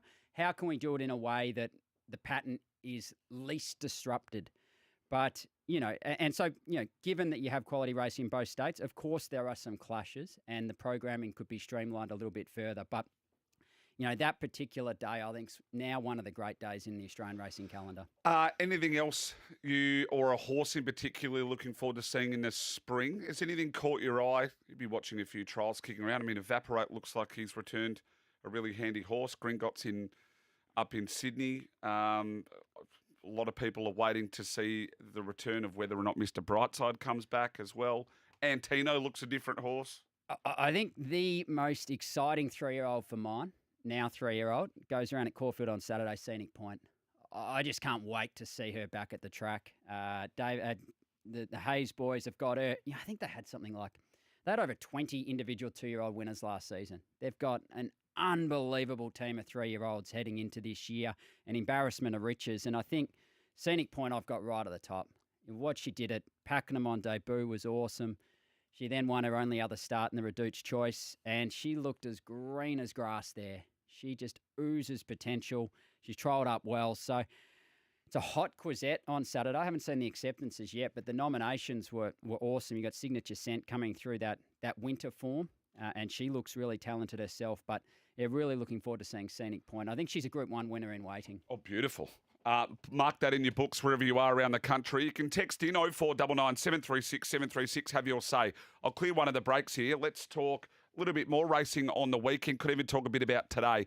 Matt Welsh joins me in studio. This is Giddy Up. Miles Pfitzner with you. All thanks to the team at Bet365. They've got Top Tote Plus. You get the best payout across all 3 national totes. Imagine what you could be buying instead for free and confidential support. Go to gamblinghelponline.org.au.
Caulfield comes alive with Group 1 racing at the SEN Caulfield Underwood Stakes. Tickets just $20 at Ticketek. Live across Australia on SEN Track.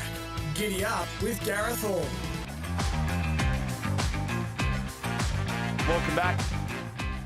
Wednesday the 13th of August, right around the country. Miles Pfitzner with you on Giddy Up. I'm joined by former head of racing at RV and also the big boy at racing.com, Matt Welsh. Matty, before we go on to racing today and again tomorrow and probably on Saturday, Cox Plate, have you run your eye through? That's going to be an absolute ripper. Yeah, it's going to be a great race. I love it. And obviously the last Cox Plate in the current track layout's going to, it's going to be a wonderful celebration. And it'll be really interesting to see what the new track, the new track looks like and whether they can replicate the amphitheatre nature of the Valley, which is so unique at the moment. But it's going to be a wonderful final Cox Plate. And, can Via Sistina replicate what she did last year, which was simply extraordinary? I don't think that gets enough credit, that. Like she's gone and won more Group 1s in a season than Winx, and she's broken the track record. Like 100%. That's huge. And obviously she was helped by speedster Pride of Jenny out in front, which enabled her to run that time. But it was a phenomenal performance. And what it does do, though, it also highlights how good Winx was, because she just was able to do it time and time again. Yeah. Whereas Via Sistina's done it a couple of times, but can she get back to that level? Who knows? She probably doesn't need to get to that level to win this year's Cox Plate. She has to be the starting point, and gee, she looked awesome in her recent trial up in Sydney. Absolutely. Loved the way she hit the line. So really looking forward to seeing her, and excited to see where Matt Laurie takes Treasure the Moment. And you look at the team that Yulong have built up. I mean, I think it was probably only 5 or 6 years ago we were saying Yulong can barely find a winner in Australia. When they had the names, when they're all Yulong something. Exactly. And now they're suddenly winning everything. They've got, just such a great future broodmare band, and Treasure the Moment for Matt Laurie. She could end up in a Cox Plate as well. Full credit to Vin Cox for getting him to get rid of the Yulong in the horse names.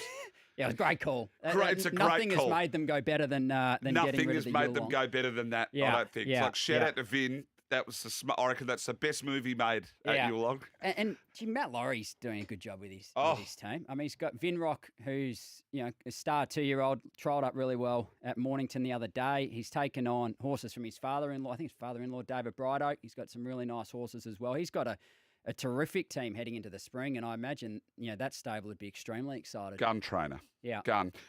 Also good to see a few of these other horses kick around, like the Aliana Treasure the Moment debate. We could have that all day. But the Tom Kitten sort of light infantry man, from the Mar side, you're going to have all the big boys operating at that time of year, and whether or not, like Fangirl's almost like the New South Wales People's horse. Yeah. Isn't she? Yeah, no, she's a ripper. I imagine she'll be going to a King Charles up there. Tom Kitten, he looked good in his trial at Mornington last week. I think Benny Mellon rode him now with the Freedman Yard. So he looks in outstanding order. Excited to see what he can do this spring. Let's talk Sandown today. What have you got something there for us today, or a couple that you like there?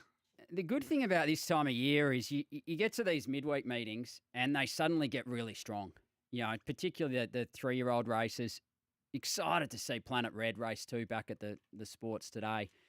He's in short enough now to $1.65, but he's a horse who could genuinely elevate himself into Caulfield Guineas contention for mine. His debut win at Pakenham was awesome. He's trialled really well, so looking forward to seeing what he can do. From a punting perspective, the bet I've really launched into today is race 7, number 5, Heed the Omens. Backed him each way. I think he'll get a beautiful run.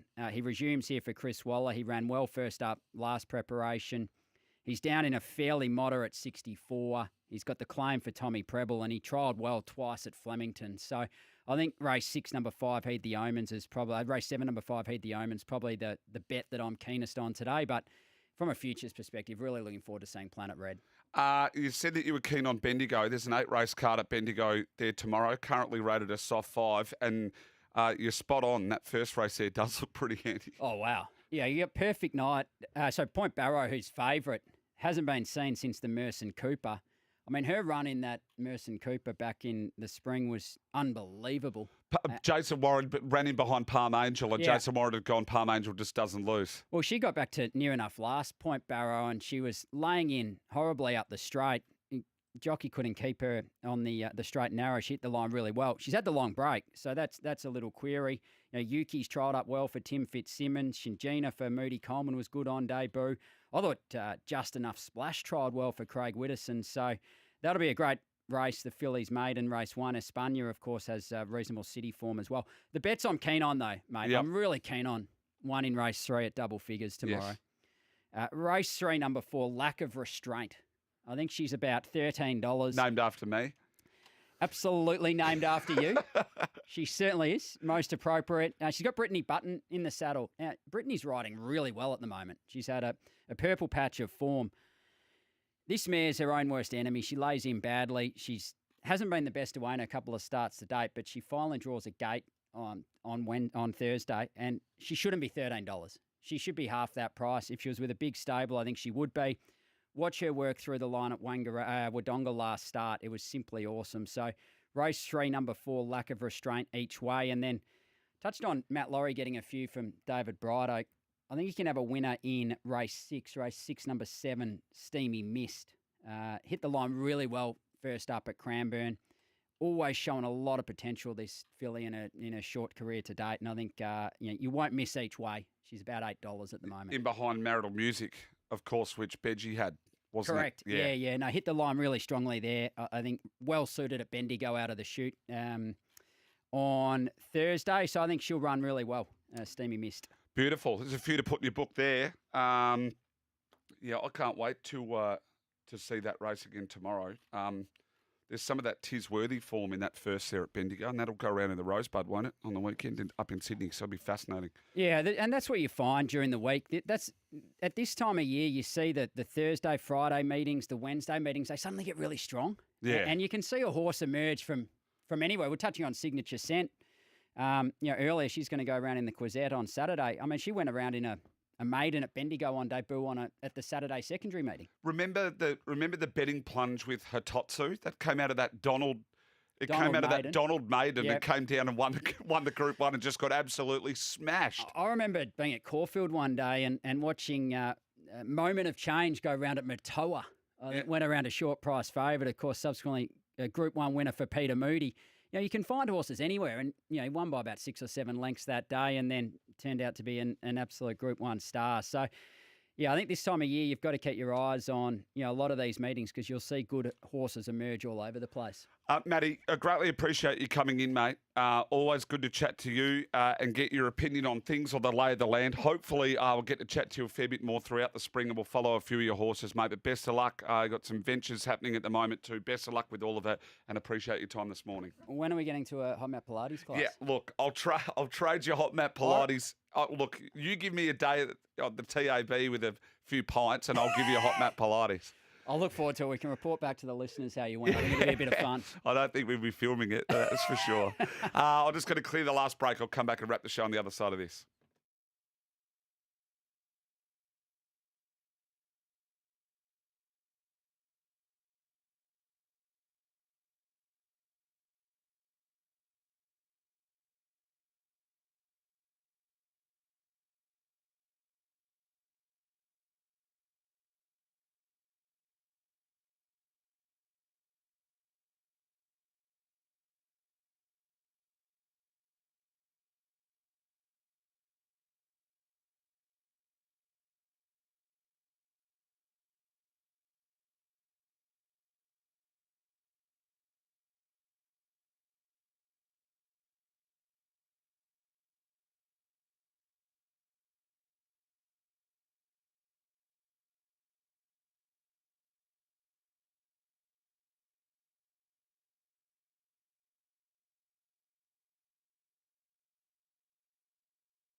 Caulfield comes alive with Group 1 racing at the SEN Caulfield Underwood Stakes. Tickets just $20 at Ticketek. Live across Australia on SEN Track. Giddy Up with Gareth Hall. Welcome back to Giddy Up. Last 35 seconds of the show. Thanks for joining me this morning, or thanks to the team at Bet365. Imagine what you could be buying instead. Don't forget our Bet Boost horse is Quick Zoo, Eagle Farm Race 3, number 4, Quick Zoo. Our Bet Boost horse. Make sure you always gamble responsibly, but jump on our Bet Boost horse. Got up yesterday, so $2.75 for it. Hey, just coming through to me this morning, I'll say sad news, but sad news that some breaking news out of Kennewell Racing that Lucy and Lloyd Kennewell decided to train in their own right separately. So a statement released by Lloyd. After 2.5 successful seasons together, Lucy and I have made the decision to dissolve the training partnership. And they're going their separate ways. The horses will continue to be trained under Lloyd's name. But shout out to two great people, Lucy and Lloyd. They're all really good value, high quality people. So no doubt they'll be onwards and upwards. I wish them all of the greatest success. Paul said we need to settle down about Via Sistina's trial. The third horse who trialled just as good ran third at Hawkesbury. It's not about where they run in the trial, Paul. It's about how they do it. It's not about the horses that run in and around them. It's about the work that the horse did. It'll look comfortable in itself. Does the horse look fit? Steve didn't like it about most gamblers are recreational and in control. I think that was probably bang on, Steve. And I'm not going to read the last one, Paul, from Brisbane. But thanks for the morning. See you tomorrow.